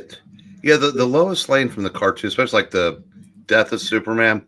Yeah. Like I said, yeah, like the outfit they had Lois in with like the business suit with the short skirt. Yep. Put that in a movie, and Lois Lane picks up millions of male fans. Just gonna throw that out there. Yeah. Yep. I'm mostly it'll disappointed never we're never happen. going to get another Blade film, and I have no hope for Ghost Rider. It sure looks like that way with Blade. They've pushed that back so far. It's like, why even try? My whole thing is don't announce the movies anymore. You know, that big, what is it, Hall C thing. Oh, and we're going to have this movie. We're going to stop it. Just stop. It used to not be a thing. Don't get us all excited, especially DC. Don't get us all excited for films that might not happen. Just do them. Throw the trailer up there when you actually have something good to show, and there you go. I like it. Yeah, the only way you found out about a movie is you saw it randomly in a trailer and you were shocked. Yeah. It wasn't like advertised. Oh, they're doing this. It's awesome. Don't give us the Hall C. This is what we got coming up, especially if you're going to give in to the blue hairs, because that's what they did with Kang, and now we have. I mean, what the fuck was 4? What was Phase 4? I mean, even if they did it well, if they abandon everything, what the fuck is it worth? You know? And I'm the guy who I stand up for the individual movie. If they were making individual films, like this is all we're doing, we're not doing this to set up other things, then a lot of that stuff would have been better, but they're not. They did a lot of stuff with the idea that, oh, well, it's all coming in 2025. All this stuff is going to show up in 2025, but you just got to go through these movies to get there. Like, what's coming? Like, I wonder if, like I said, they haven't done anything with announcing the new Batman. Yeah. Like, who's going to be in the Batman and James Gunn universe? Because he's probably waiting to see if his movie bombs or not. I would at this point. I think he said something along the lines of he wants to wait on Batman because Batman has been everywhere. Well, the other thing too is like, can you imagine if this first movie doesn't do well? Yeah, I'm scared for what they're also going to put out. I mean, because they'll still. I feel like DC will still put them movies out. They're gonna end up being like Sony. Here's another Venom. Here's another this. It's like, I at this point, I really don't need any more live actions. I understand that you guys want a really good live actions, before you guys, move on. Then someone has to take over your book, but no, it's like at this point, we got some good ones that we like. Just put out good comic books. To me, that's way that would better. be nice also. I'd rather have. Heck, TV series I've noticed are better than some of the movies. Superman and Lois has probably been one of the best Superman stuff to watch than any of the Superman movies in the past decade. Yeah, Superman and Lois was really good. It's Peter J. Tomasi, Superman. I love it. Yeah. As a guy who was a complete just bad actor when he was over on the MTV, it was an MTV show, Teen Wolf, they have him come over and like, this guy's gonna be Superman, and it turned out he got the nerdy part down really well. It's Clark Kent, the manners and everything. Well, the fact that they wrote him shitty in Supergirl, and then when they give him his own show, he's actually pretty damn good. And the character was good. Yeah. They treated Superman and Lois is one of, if not the best of them. Tell you, I wonder if Zavlov said like, "Hey, we got a movie coming out, so you can't be people hate Superman. You actually got to put a good show out." It could be. Who, in your opinion, do you think would have made a better live-action Batman, Jensen Ackles or Carl Urban? Hey, look, I'm on Team Urban for a lot of stuff. Jensen Ackles, probably. Carl Urban has the height. Carl Urban as Jigsaw. One thing I liked about Ben Affleck's Batman is Ben Affleck is like, what, 6'3", 6'4", maybe? I know he's a tall guy. And, I mean, God bless Michael Keaton. And for I think, what's his name is even 6 foot, Christian Bale. But Yeah, I like Urban. Ben Affleck looked like he physically could have been Batman, and I think Carl Urban a little bit better on that one than Jensen Ackles. Well, I mean, but Jensen Ackles does have that jawline. You got to give that up. Ben Affleck is the only actor to ever play Superman and Batman. Not true. Yeah, well, you know, of course he played George Reeve. I know, but Hollywoodland was an amazing movie. When I saw that and they announced that he was going to be Batman, I was like, perfect. I think that's perfect casting. He's been Batman, Superman, and Daredevil. Yeah, I know, right? The thing is Ben Affleck does good movies, and then he messes everything up by fucking around in his personal life, and all that anybody talks about is his personal life. He's an alcoholic. Yeah, he just you know, it's you have to want to quit, you know, and actually, you know, it's hard. Yeah, and I think, Dr. Admiral, that everybody is disappointed they didn't make more Judge Dredd movies with Carl Urban. Dude, Dredd was great with Carl Urban, but I also love him as Butcher. He just fits the role. I do think the Boys TV show is much better than the comics. I like the comics just as well. Yeah, just that's A-okay for mainly because the show is starting to basically make the MAGA's the bad guy. It is becoming that, and I'm hoping they cancel it before it becomes too bad. But his wife drove him to rehab a couple years ago. That's why they didn't do another Batman movie for a while. Yeah, I would love another Dredd. Like, that's the thing about Dredd. You don't even need to take the mask off. All you see is a skull. And he was also in Doom. Carl Urban's on there too. Yeah, he was the hero in Doom. Yeah, I would have loved to see another version like that too, without The Rock though. Like that was I just didn't care for that, The Rock in Doom. But I love they had the BFG in there. That was cool. Like, who would you cast as the Fantastic Four or certain characters from that? Now I'm very much still in the John Krasinski, Emily Blunt. I thought that was great casting. He should still be in the role. Recasting fucking Boba Fett or whatever his name was. Django, I forget the name of the actor, but casting him as Reed Richards Pedro over Pascal. Yeah, that was a dumbass move. It really was a dumbass move. I keep telling everybody, if you want to have Pedro Pascal and anybody, be him the head, the father, and the Rockefellers, the Ghost Machine. And so I'm very much still on team Emily Blunt and John Krasinski as far as that's concerned. Johnny Storm, they're a little older, so I guess cast somebody in their 20s-ish kind of thing. I would bring back the original Reed Richards from the Fantastic Four 2005 one. Ian Grufford, he's like 50 now. I don't care. I guess so is Pedro Pascal. Yeah. The Thing, I would actually like to see somebody big enough to be the Thing.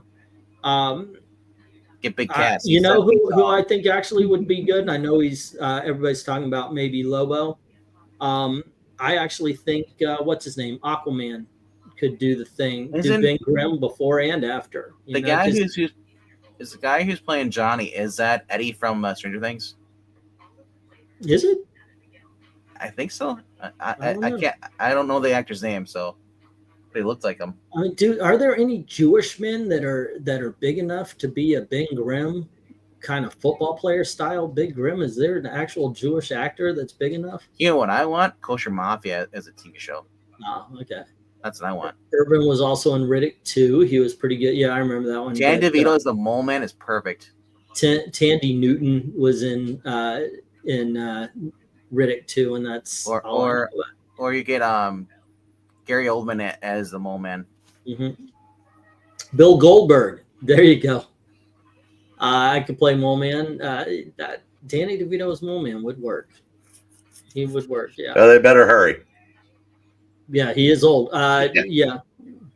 I would say I would say, hey, what, you could get a good dwarfish actor to play Mole Man, but I don't think that Tyrion Lannister would let anybody do it. Warwick Davis is the Mole Man. Yeah. Yeah, I got a trivia question for you, Venkman.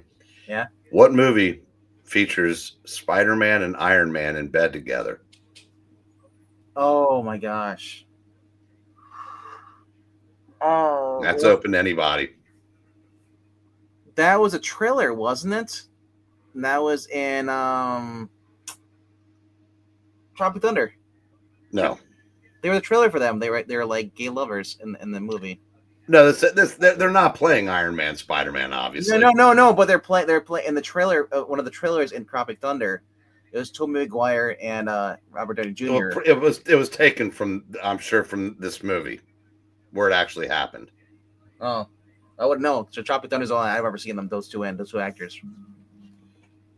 And what movie is that, Eric? The Wonder Boys. Michael Douglas. Great movie. I saw that like when it came out. I never saw it again. And at the end, Robert Downey Jr. and Tobey Maguire realize they're in love with each other, and they end up in bed together. Any villain that you'd like to see get the big screen treatment? I'm very much still in my be careful what you wish for phase, because I would tell you I can't wait for Galactus.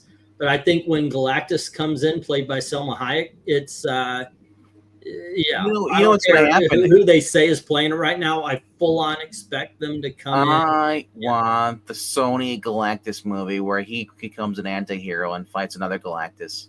There you go. Yeah, that would be something. No, I want the cocaine fueled writers version where Galactus is someone else's bitch.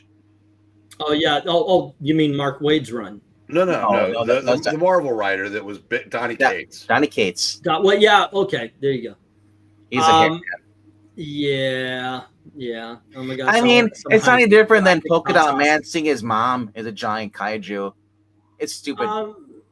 It's getting to be a shorter list because I've seen a lot. Starro was a live action. Here's the thing: I don't want any villains getting big time roles because all they do is they're not villains anymore. They make them into anti-heroes. Yeah. Suicide Squad season 3. Well, goodness gracious, the name is out of my head, so I'm going to need your help, Eric. Snowflake with Don Johnson. I am a big Legion of Superheroes fan, and I would like well done, of course, not wokeisms and all that kind of stuff, but I would like a very well done Legion of Superheroes movie where Mordru, the wizard, is the big villain. Mordru is a wizard powerful enough to take on the entire Legion. I have a feeling, including Superboy and Mon-El and so forth and so on. So I would like to see that. I feel like if they do that, though, they're going to have it be like teenagers. Well, the Legion of Superheroes are teenagers for most of it. There was a run where they aged them up a little bit, but it immediately went back to them being teenagers. I have a feeling it's going to be the same level of quality as New Mutants. It may, but like I said, I want it well done. I know. But I'm saying if they do it, though, if they ever got released, it would be like New Mutants, but like DC version. Do you think we'll ever see Snowflame again? Yes. I absolutely do. You might not see him in one of the big things, but you might see him in like the TV show, maybe Suicide Squad. He'll show up in a Suicide Squad something. But yes, I absolutely 100% expect Snowflame to show up in something. James, there's no Suicide Squad show. It's not called Suicide Squad, but I call it Suicide Squad. That's Creature Commandos. But yeah, it is. But that's what I'm saying. It's going to show up in something like that. Yeah. I'm not talking about current trends. If you were making the film, okay. If I was making the film, then yes, I would make a Legion of Superheroes movie. I would base it on mostly the 1970s crew. I mean, that's a big team right there. And I would probably, okay, it's my fantasy film. It would be a trilogy. And I would definitely give enough time that you would get to know the characters. As you're going through the first film, excuse me, hold on just a second. Maranya, the Legion of Superheroes versus the Fatal Five is actually an animated movie they've done already. It was done really well.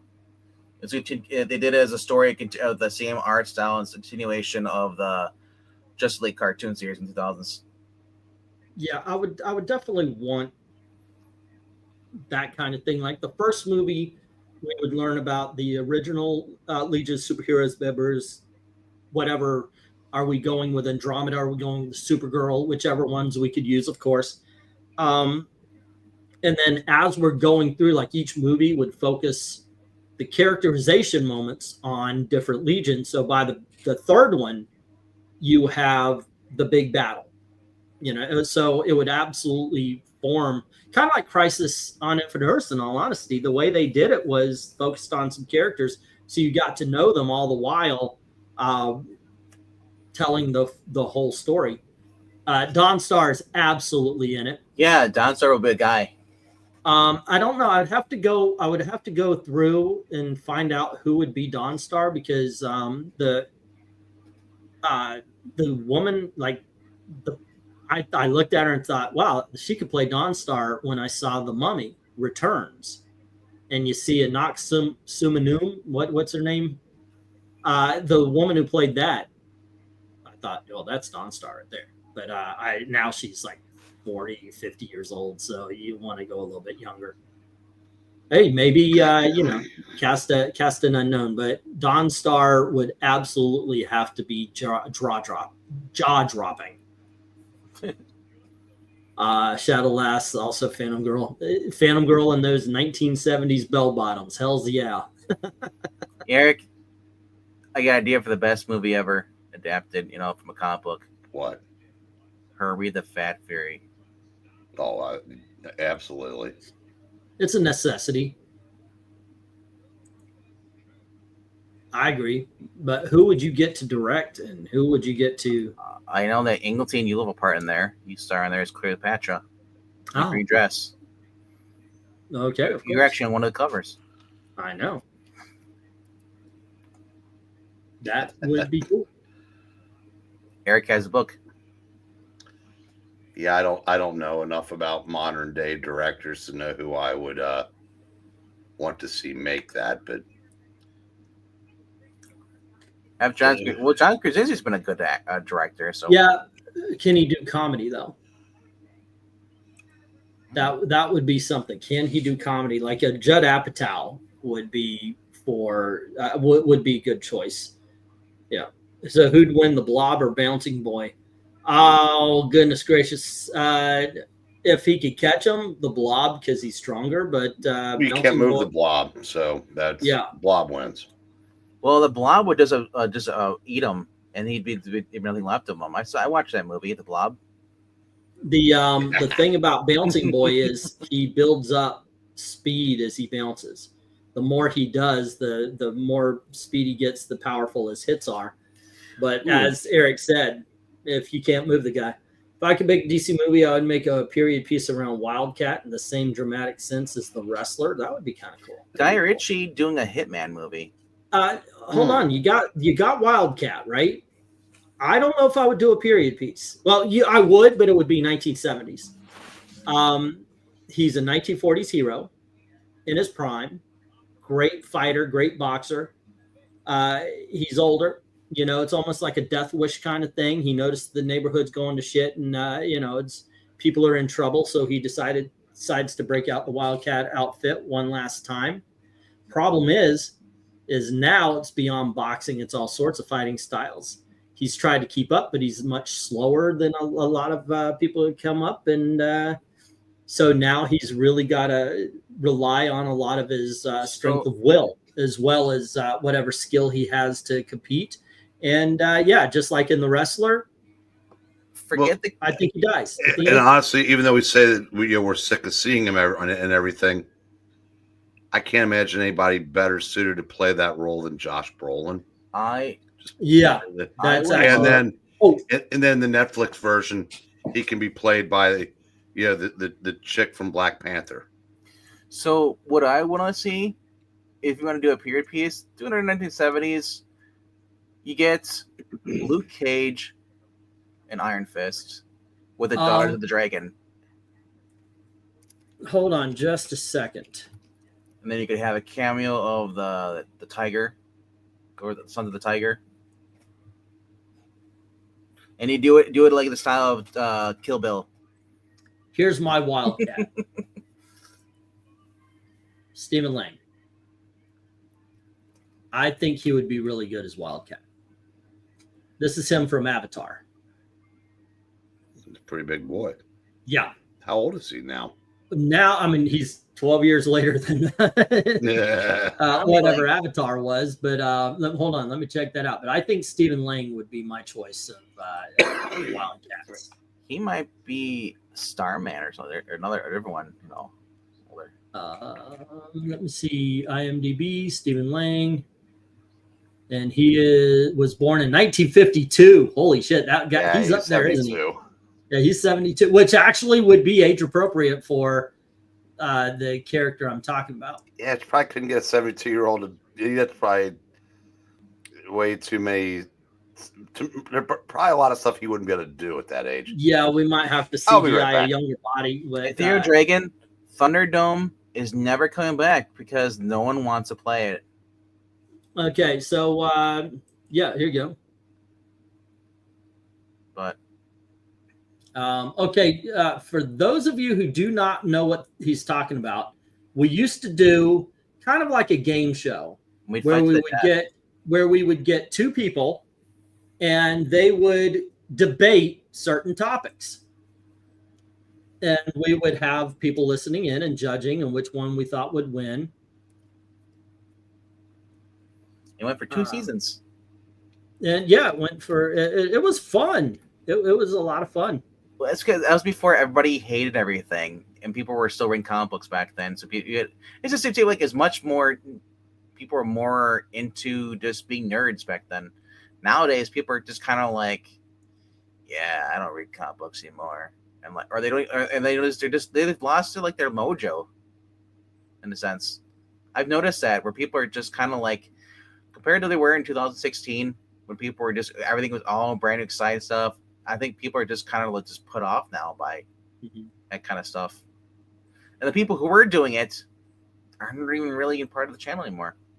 Yeah, no, I mean, for fuck's sake, we had Nerdrotic and just some guy. Unranked Chevron? Unranked Chevron used to do. Like I said, Nerdrotic and Fiery Redhead went against each other. You talking about Feisty Fan? Feisty, thank you.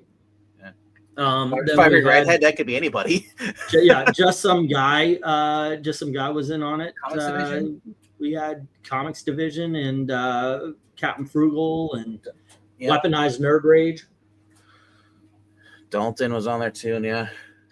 Dalton would do it in a heartbeat. Dalton versus Ash. Why would you wish that upon us? Oh my goodness gracious! It would never end. I know, right? But it wouldn't just be about new comic books. Is this good or not? What we would think up whatever topic. Like at one point in time, who had the best butt in comic books? Who had the best boobs? Which was better? Who was the better girlfriend for Peter Parker? These were all certain, and I wouldn't mind hearing them argued again. But yes, I would love to bring back 2 things. I want to bring back Comic Book Jeopardy, and I want to bring back Comic Book Thunderdome.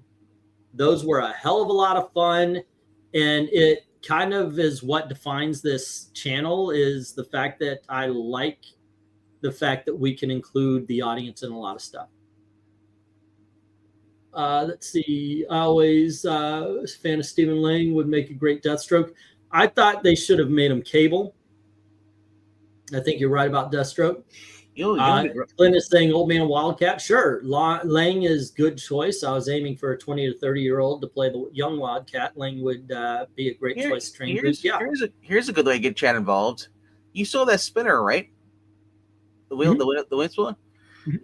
The chat can basically come up with ideas or topics to talk about, and then we'll spin the wheel and see what we talk about. That's a fun way to do a live stream. I think next time around we'll start off with a couple of topics and just click them off as we go. Yeah, that's a good idea. You might get ones you don't want to talk about. So lots of the nonsense happened as a reaction to Trump's presidency. It looked like it was starting to die after 2020, but I'm worried that Trump's reelection will bring it back. It's going to bring back some of this. I mean, we saw Black Lives Matter pop up their ugly ass heads. Yeah. Yeah. Pepperidge blackmails everyone.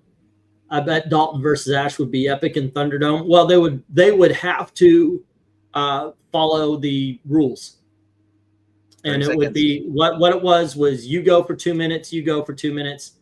Then you each get a 1 minute rebuttal, and then it's like a minute's worth of free for all. And then we would judge. Lots of but that's how we would do it. From what I remember, anyway, that's close to how we did it. Here's a topic that you can debate: what's better, water or oxygen? Right. I had like that, and I would love to see who wins that argument. I had to defend Gogurt Hulk over Bruce Banner. And Man Thing over Swamp Thing. I do know what happened. Comics Division and Captain Frugal picked out. It was me versus my brother, and Comics Division and Captain Frugal. I think they picked it so I would lose. And it's okay. Yeah, I don't mind. It's my channel. I don't mind being the butt of the joke sometimes. So it doesn't matter. Let's see. I want to see Maranya repping Iron Man versus whomever. One would an Iron Man topic, better suit, best storyline would that's for any character, but best suit, or maybe best artist for Iron Man, best writer, and you make best helmet, nose or no nose. I think we know best writer, but then like the people who like we get to choose who reps what. So basically, if we chose to have her, she has to defend Christopher Cantwell Iron Man. That would be entertaining to see her try and just do it. I don't think she could. Dalton's problem on Thunderdome though would be he's very long-winded, and we've talked about this. He does a lot of he uses a lot of 50-cent words, and yeah, he's very much somebody. I don't know, like he can't find the period. It's like the way you're talking to Dalton sometimes, and this is nothing offensive about him. It's like when you tell those guys that do the jokes, the science nerds, they do the nerd jokes. It's like, and it goes way over your head, but only they're the ones laughing. It's because like they're the only one that gets a joke. That's his intellect level. It's like it's kind of like you watch the girl in Ghostbusters Afterlife. She starts doing the science jokes. And then like they laugh at them, but it's like, but no one else is laughing because either they don't get it or they've heard it a million times.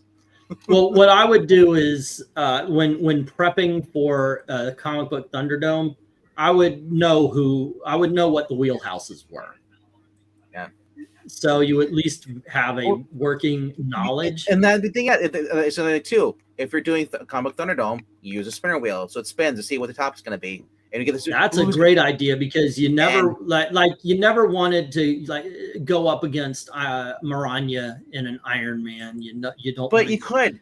But the wheel would be like topics, Iron Man like category, and we'd spend. We do a poll, and they get ideas, and then whatever wins, that would be the topic, and then we'd play we'd select see who's going to go first.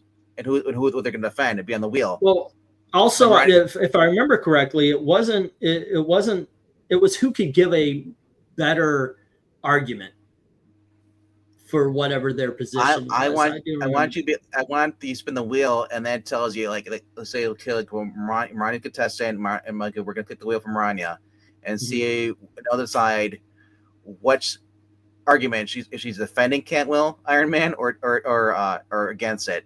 And whatever it lands on, that would be something to do. Well, we did put people in, let's say, awkward situations. Like I said, I was put in this situation where I had to defend the Gogurt Hulk versus the actual Hulk. Yeah.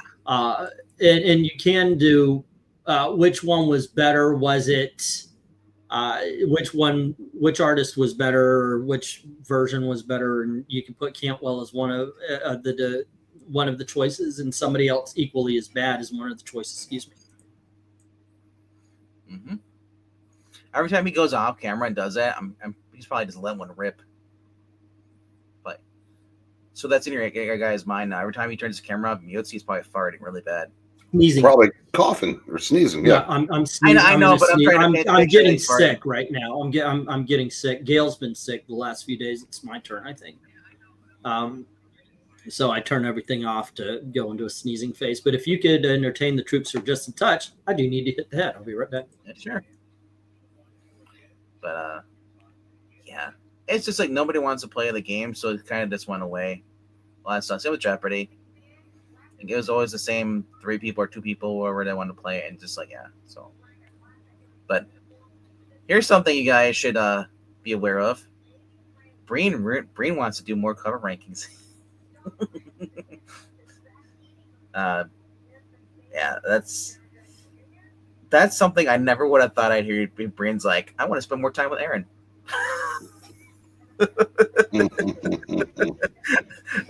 Are you feeling okay, sir? It's like, that's the first thing I thought. I was like, what? But although, like I said, I do love the cover ranking. Everyone gets a chance to participate, vote, and stuff. And then we get to say goodbye to One Sick Dude and what's the other guy? Undead Quinn, or no, Joe. They leave together every night, same time. But oh man, so I started watching season 3 of Miami Vice. I started up again for a while. I stopped it for a while, but I've been watching it. I watched the first episode where it has Liam Neeson in it. Is a IRA terrorist. I didn't know he was in Miami Vice. Yeah, he was a villain in the first season of season 3. Huh. And then that's also the episode where his car gets destroyed. Sonny gets blown up. So now he's gonna get the new car next episode. It's a shame though, because it was a beautiful Ferrari too.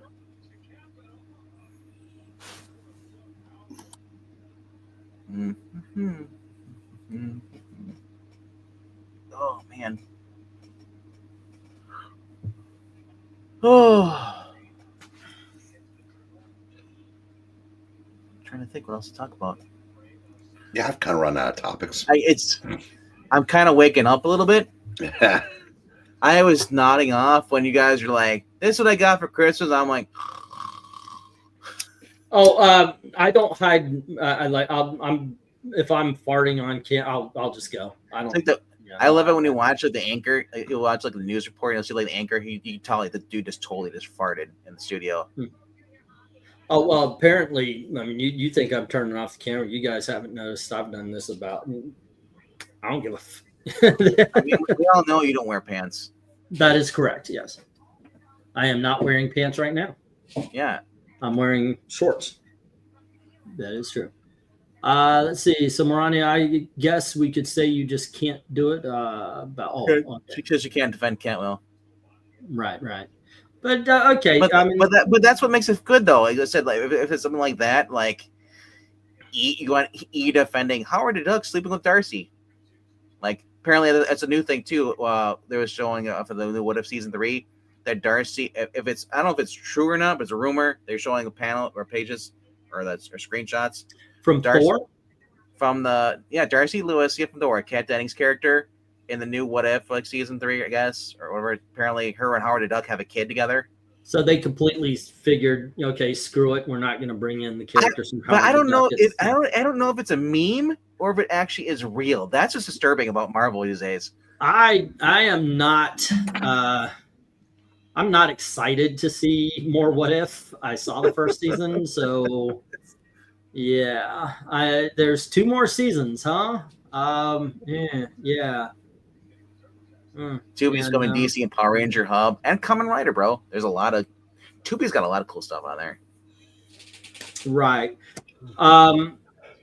The other one that we like, what is it? Show? No, I'm trying to think. I found a channel with all of the 1930s and 40s serials. like the Captain Marvel, the Captain America, and so forth, so on. So, okay, if you had to rate tier list wise the top 5 Superman oriented shows ever, so George Reeves, the 80s Superboy show, Lois and Clark, Smallville, and Superman and Lois, from best to worst. Let's see. Superboy is the worst. Oh, best to worst. Well, Superboy is the worst. Then I'd have to go George Reeves Superman, only because of the limitations. I like the show, but I think story wise in these the limitations of the time would be next. But understand, it's like Superboy is way down here, and George, I do like the George Reeves show. Then it would be Lois and Clark. Once again, love the show, but when you're talking Lois and Clark, Smallville, or Superman and Lois and Clark loses against those 3, in my opinion. Right now, I've got recency bias, but Smallville had 10 years to flash out those characters, so I've got to put that on top with Superman and Lois in second. See, I go Superman and Lois, then I would go the Dean Cain show, and then I'd have Smallville in third, because Smallville just became a character of itself as it went on. With Lana, it had one bad season in it to Lana me. We can't be together. Why? Because I'm living kryptonite. I was like, this shooter. This place. Like, it just the blur and all that stuff. I love the fact that Sonic the Hedgehog makes fun of that too. He calls himself Blue Justice, or the Blur, kind of like that. It's because he goes around the same people in Seattle. I'm one of the few people that was fine with him never being Superman on the show, because that wasn't what the show was meant to be. No, but I didn't want him to. I didn't want him being like he was trying to be the Blur and all stuff. That I didn't like. Well, yeah, he had to do something, but I haven't seen enough Lois or Superman and Lois to have an opinion. But of the ones I have seen, I've got to give it to Lois and Clark, because it's the only time I'm ever going to get anything resembling, to quote Venkman, post-crisis Superman. Yeah. Well, I would say it's very close to Silver Age Superman as well. What is? It's Lois and Clark. It's kind of a mixture of the two. Really? That's what I got. That's what I got out. The Dean Cain one. So yeah. I didn't see all. I didn't see all our Silver Age. Okay, so I can understand what you're saying, that when they run into the guy who has a time machine.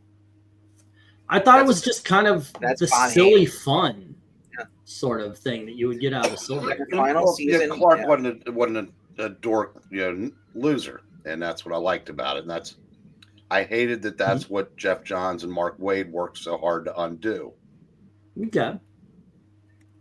In every big screen version, I said Henry Cavill wasn't the nerd Clark Kent, but this new one's going to lean 100% into nerd sniveling Clark. You know that. And then he's going to start promoting AEW. Well, yeah, really. But and that so that's, again, it's defaulting back to the original. And in my opinion, I don't know that I'd want to do that version, because you're not topping Christopher Reeve. He was that version come to life, and now I'd like to see a different version. And I just know, I can tell just by looking at the way they're doing the character and what we saw. He's going to be the mild-mannered reporter that runs from his own shadow when he's Clark Kent. What was I say? Oh, I love that meme where it's just, remember in the trailer he shows him on the ground, he's calling. It's supposed to be Crypto, but like they show in the middle part, he's going boo, boo, and finally it shows him finally at the end of the bottom panel. There's a skeleton, and here comes Streaky. Because he was calling the Streaky. His cats will come when he called them. That I love that. The dog. Austin, the George Reeves Superman was it kind of felt like a serial if each episode was self-contained. It's like Kolchak. It's whereas the serials were continuing stories. There were, I don't even know if there was a two-parter in Superman, but it was fun. I mean, it was of its time, but there was what that show relied on was snappy dialogue. Like all you had to do for that radio serial is like at the end of the very last episode, like, yeah, Clark, we're not idiots. We know you're Superman. That would have been hilarious. They had one effect where he would jump and start flying, and then you'd hear the sound of and then the sound effect when he would land. But it's fun. I mean, it was done in the 50s, so I think it lost a little bit when it went to color in the last season or two, but it's enjoyable. Oh yeah, Lois and Clark, him revealing that he's after the chief finally starts dating Clark, and he proposed to her, but he takes his glasses off. I love that because that's straight out of Burn. And she's like, "You lied to me this whole entire time. I can't, I need time." And like that's straight from the Burn comic. Of course, yeah. Being that it was in the 50s, it would have been nice if they'd used any villains from the comics. They didn't even use Luthor. They used Luthor, and it's one of the serials. As Zach pointed out, though, this movie, though, the new one, James Gunn, has a kaiju monster. Yeah, he wanted to do, according to him, he wanted to do the 1960s villains where it's monsters and such rather than. But I don't want him going up. Like, here's my thing. It's like, Superman's going to go out and defeat the monster. Don't worry, the Legion's got, or the, whatever they call it, the JLA, Maxwell Lord's going to show up and like, I don't want the elite. with that version. See, like I said, this is a teaser trailer. It tells us nothing. No, so let's wait until we see what it's all about. But we do see him like in a Green Lantern, like they're I guess prison, like Maxwell Lord or Guy Gardner has him in like an energy construct, so they're gonna fight, and I'm like, I don't want to see him going against other heroes because Maxwell Lord said it. But my thing is like, what is Lex gonna do? Because right now that Lex Luthor, he looks weak. He doesn't look. He's not no Jesse Eisenberg, but he doesn't look like Lex Luthor to me. I want to see. So then that's how I feel about John. Now to be fair, that's how I felt about John Cryer. Till John Cryer just became like. Lean into that conniving, plotting Lex Luthor, which I love, But when did the dog first show up in Superman? In talking about comic books or shows? Comic books. Crypto was like in the 60s. Was he in the 50s? I don't think Crypto was that early. Yeah, I think that Superboy, right? That issue that we were talking about last 1955. Yeah. Oh, yeah. Yeah. Adventure Comics 210. Yeah. There we go. I hope so. Glad I could help. I just want a musker like Lex Luthor. I want where he seems imposing. Like this is a guy who works out. He's basically Batman. Without he's in a sense, he's the billionaire. Instead of trying to save other people, he focuses on himself. Where Batman's the billionaire that basically goes around and learns how uses money and gadgets to save people. Lex is the villain version of that. Like I love like the way he's portrayed in the Superman animated series, that Lex Luthor. I'd like to see a Superman movie. I'd like to see them do this with Lex as the president. Yes. Yeah, that early 2000s. I think that would have been fun. But again, yeah, a lot of that was Clark, investigating and whatnot.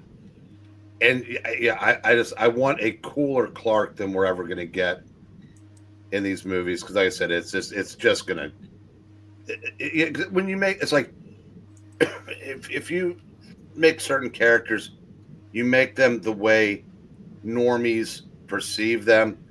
And when you think of Superman, you think of mild mannered. Because whoever came up with that phrase either ruined it for all time for people like me, or just, I mean, it's timeless. I mean, everybody's heard the phrase "mild mannered reporter" from a great metropolitan newspaper. Mm-hmm. And it doesn't mean wimpy though. But well, mild mannered. Well, you said mild mannered reporter. I wanted to be, and I want that to be Superman story taking place in the 40s. But well, in the 40s, he wasn't as mild mannered because he had a little bit originally, but Lois and Clark in the 40s were a lot different than they were in the 50s, especially after the code came in. Yep. And Lois's primary function was to get Superman to marry her. Like I said, Superman 78 was the perfect story, the perfect personality for Clark. Even though it's Silver Age, I post crisis, the way he changed, he purposely made himself cocky, kind of nerdy, and stuff, but he was still good looking as Clark Kent, though. Well, that's it. I said I understand when they finally made a big screen Superman movie. Yeah, that was the personality they were going to use. It's been almost 50 years now. I don't want to see that version again. Well, they haven't since Christopher Reeve. They have not used that version. They tried to with Brandon Routh was. And I said you can just tell from the trailer that I promise you I'm going to be right. This guy's going to be. In the mannerisms, he's going to be Christopher Reeve. Because that's the default. That's what people that have never read a comic or never will, that's how they perceive Clark Kent. That's how they know Clark Kent. To be honest, that's what version I've been wanting because I'm tired of the Zack Snyder went so freaking dark, and that's not Superman is. Well, I like something closer to the Lois and Clark series.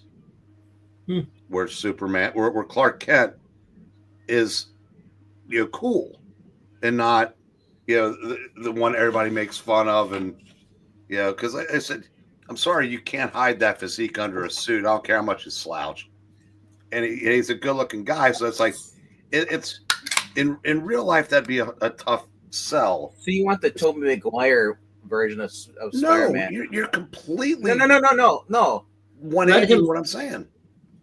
Yeah, let him finish. I want Dean Cain's version, closer to Dean Cain than Christopher Reeve in a movie, because I want to see Clark not be the butt of all the office jokes. I want to see him be. Clark Kent can be cool and Superman. Like I said, John Byrne proved that, and Dean Cain brought it to life. Let's see. What did you think of Gunn confirming he'll say, "I stand for truth, justice, and American way" instead of truth, justice, and better tomorrow? Better tomorrow is a bullshit answer. It doesn't mean anything. That's when the communists started taking over. Okay, I will say this. Here's my take on that. If we didn't have a political party that was so anti-American, no one would notice that because that's basically become a dividing line. If everybody, if both parties like it was 50 years ago, where we wanted the same things, we just disagreed on how to get there, truth, justice, and a better tomorrow, no one would bat an eye. But we're not living in those times. So the fact that he's going to use "and the American way," good for him. Yeah. I had a debate with, Nerdette. And we were talking about this kind of thing. And I told her, I said straight up, no, the American way is the way you want to be. We are the greatest country with the greatest ideals. Whether or not the government always lives up to that, or even the people, is a different story. There is no other country that will treat people as well as the United States, for all the flaws that we may have. That's just the truth. You want that. And the question came up, of course, is that Superman should respect all cultures. It's a horseshit. I don't believe that at all. That would mean that Superman, flying through the Middle East, would see some Muslims throwing a gay guy off the building and he wouldn't save them, because that's the culture. So no, I don't think that Superman should respect all other cultures, and I do believe that the one that stands for what we do, what the Constitution stands for, what we should be following. I think that's the one that Superman should be taking his ideals from. So yeah, and plus, as MK said, he was born in Kansas. You can respect all life, but you don't have to respect all cultures. No, not exactly. What reminds you of Quest for Peace. Austin, that's comment of the night. Lois was literally Rosalind Russell. Yes. Yeah. And you've seen His Girl Friday, have you? Oh, I love His Girl. Absolutely. Top 20 for me. I mean, tell me a version that's bad. I actually like it in all of its iterations. What's his front page? Yeah, good. Yeah. Was that Burn where he went? He kept going to like that fake Iraq place. Correct. What's the third one? There was of course His Girl Friday, and then there was the front page that was made right after that, and then there was the Matthau, Walter Matthau, and well, the front page was originally made in like 1931 or 2. It and predated His Girl Friday by okay. So I got him backwards. It was two guys, and then the switching channels with Burt Reynolds and Kathleen Turner and Christopher Reeve. I've never seen that. So a lot of fun. Man. Yeah, I liked all the iterations of that. That's a really good one. But yeah, you're right about Lois Lane. Before the Comics Code came around, that was her. And then afterwards, it's, oh, Chucky Darns. How can I get Superman to marry me today? You know, we missed out is Burt Reynolds being Wildcat. Actually, I think you're right. I got curious if there could be any cameo. Which one would be great without being fan service? Cameo. That's not gonna steal from the Spot of Thunder, the movie, and everybody focus on that one. You mean like in the Superman movie? What could be a good cameo? Because I know it's already front loaded. What would be a good cameo without being fan service? You mean like when a former Superman actor shows up in a movie? Have you noticed that this Superman is going to be fairly close to the version Kevin Smith proposed almost 30 years ago and basically got laughed out of the meeting because he wanted to put too many superheroes in it? Yeah. Yeah, it is just a little bit. Yeah. He's probably crying in his weed right now. Right. Fleischer version of Clark Kent was pretty legit, says Austin Power. Yeah, there you go. I watched you the I haven't done that in forever. And he's actually got Proctor written up there, and I still went Powers. I don't know. I heard it. I was like, what? If I remember correctly, there was still an attraction between Lois and Supes in the Golden Age, just as extreme as Silver, says Austin. But the character was different. I can ask you, what do you think of the Lex Luthor in that final 2 episodes, or final episodes of Superman and Lois? When he got rid of the beard and just wanted the suit, and then what did you think of that, the portrayal? I think they went full on, and I loved it. Superman and Lois is brilliant. And their portrayal of Lex Luthor as a Superman, because everybody says Lex Luthor's obsessed with Superman, and they went full hog on that obsession. Yeah. So I did. He was willing to destroy himself and everybody around him in order to kill Superman. I love that. Kryptonite screws. Mm-hmm. Oh yeah. Oh my gosh, I love those like little missiles, and they just screw into him like a corkscrew. There you go. Yeah, Tim Daly and Dana Delaney could do a cameo scene. That'd be a good Easter egg. Yeah, that would be nice. That would be nice. Yes, when AI gets to the point where you can make anything you want with any body that, like, any living or dead person. How about a Superman and Lois with Cary Grant and Rosalind Russell? I think I'd like to see that. That would be fun. That would be fun. Well, kids, I am tiring out here. If you guys want to continue, I don't mind. Jimmy, I think I can call it. I wouldn't mind getting sleep for 3 for a change. What comic movie would you put Jimmy Durante in? You could tell about AI. Wow. I gotta admit that's something I thought I'd make it through life without putting any thought into. A 1930s Batman, and he plays either mad scientist or one of the monsters in Batman and the Monster Man. One of the first stories. I think that would be awesome. Yeah. But there you go, guys. Thanks for hanging out. Tomorrow night, return of the cover rankings. I was told let's do Christmas until New Year's. So we've got 2 more left before New Year's, and tomorrow night's going to be Jingle Bell, and Sunday night will be Harvey Comics, and then in between that, of course, Saturday is the auction. But yeah, join us tomorrow night at 10:30 for Jingle Bell comic book cover rankings, and before that, of course, RDV. Well, quickly, I'll get to that. I'll just say Tim Daly and Dan Delaney, just have them return doing another Superman animated series. Continue that, because I don't know. But you have stuff tomorrow, right? We do have stuff tomorrow. We're gonna be. I'm not sure. Well, BREEN suggested doing some more Teen Titans Go, but we'll have two readings though. All right. Same time as always, 9 p.m. Eastern. No, 8 p.m. Eastern. So. Okay, well, there you go, guys. And once again, thank you very much for hanging out with us. And as always, thank you very, very much for watching. Have a good night. Good night, kids.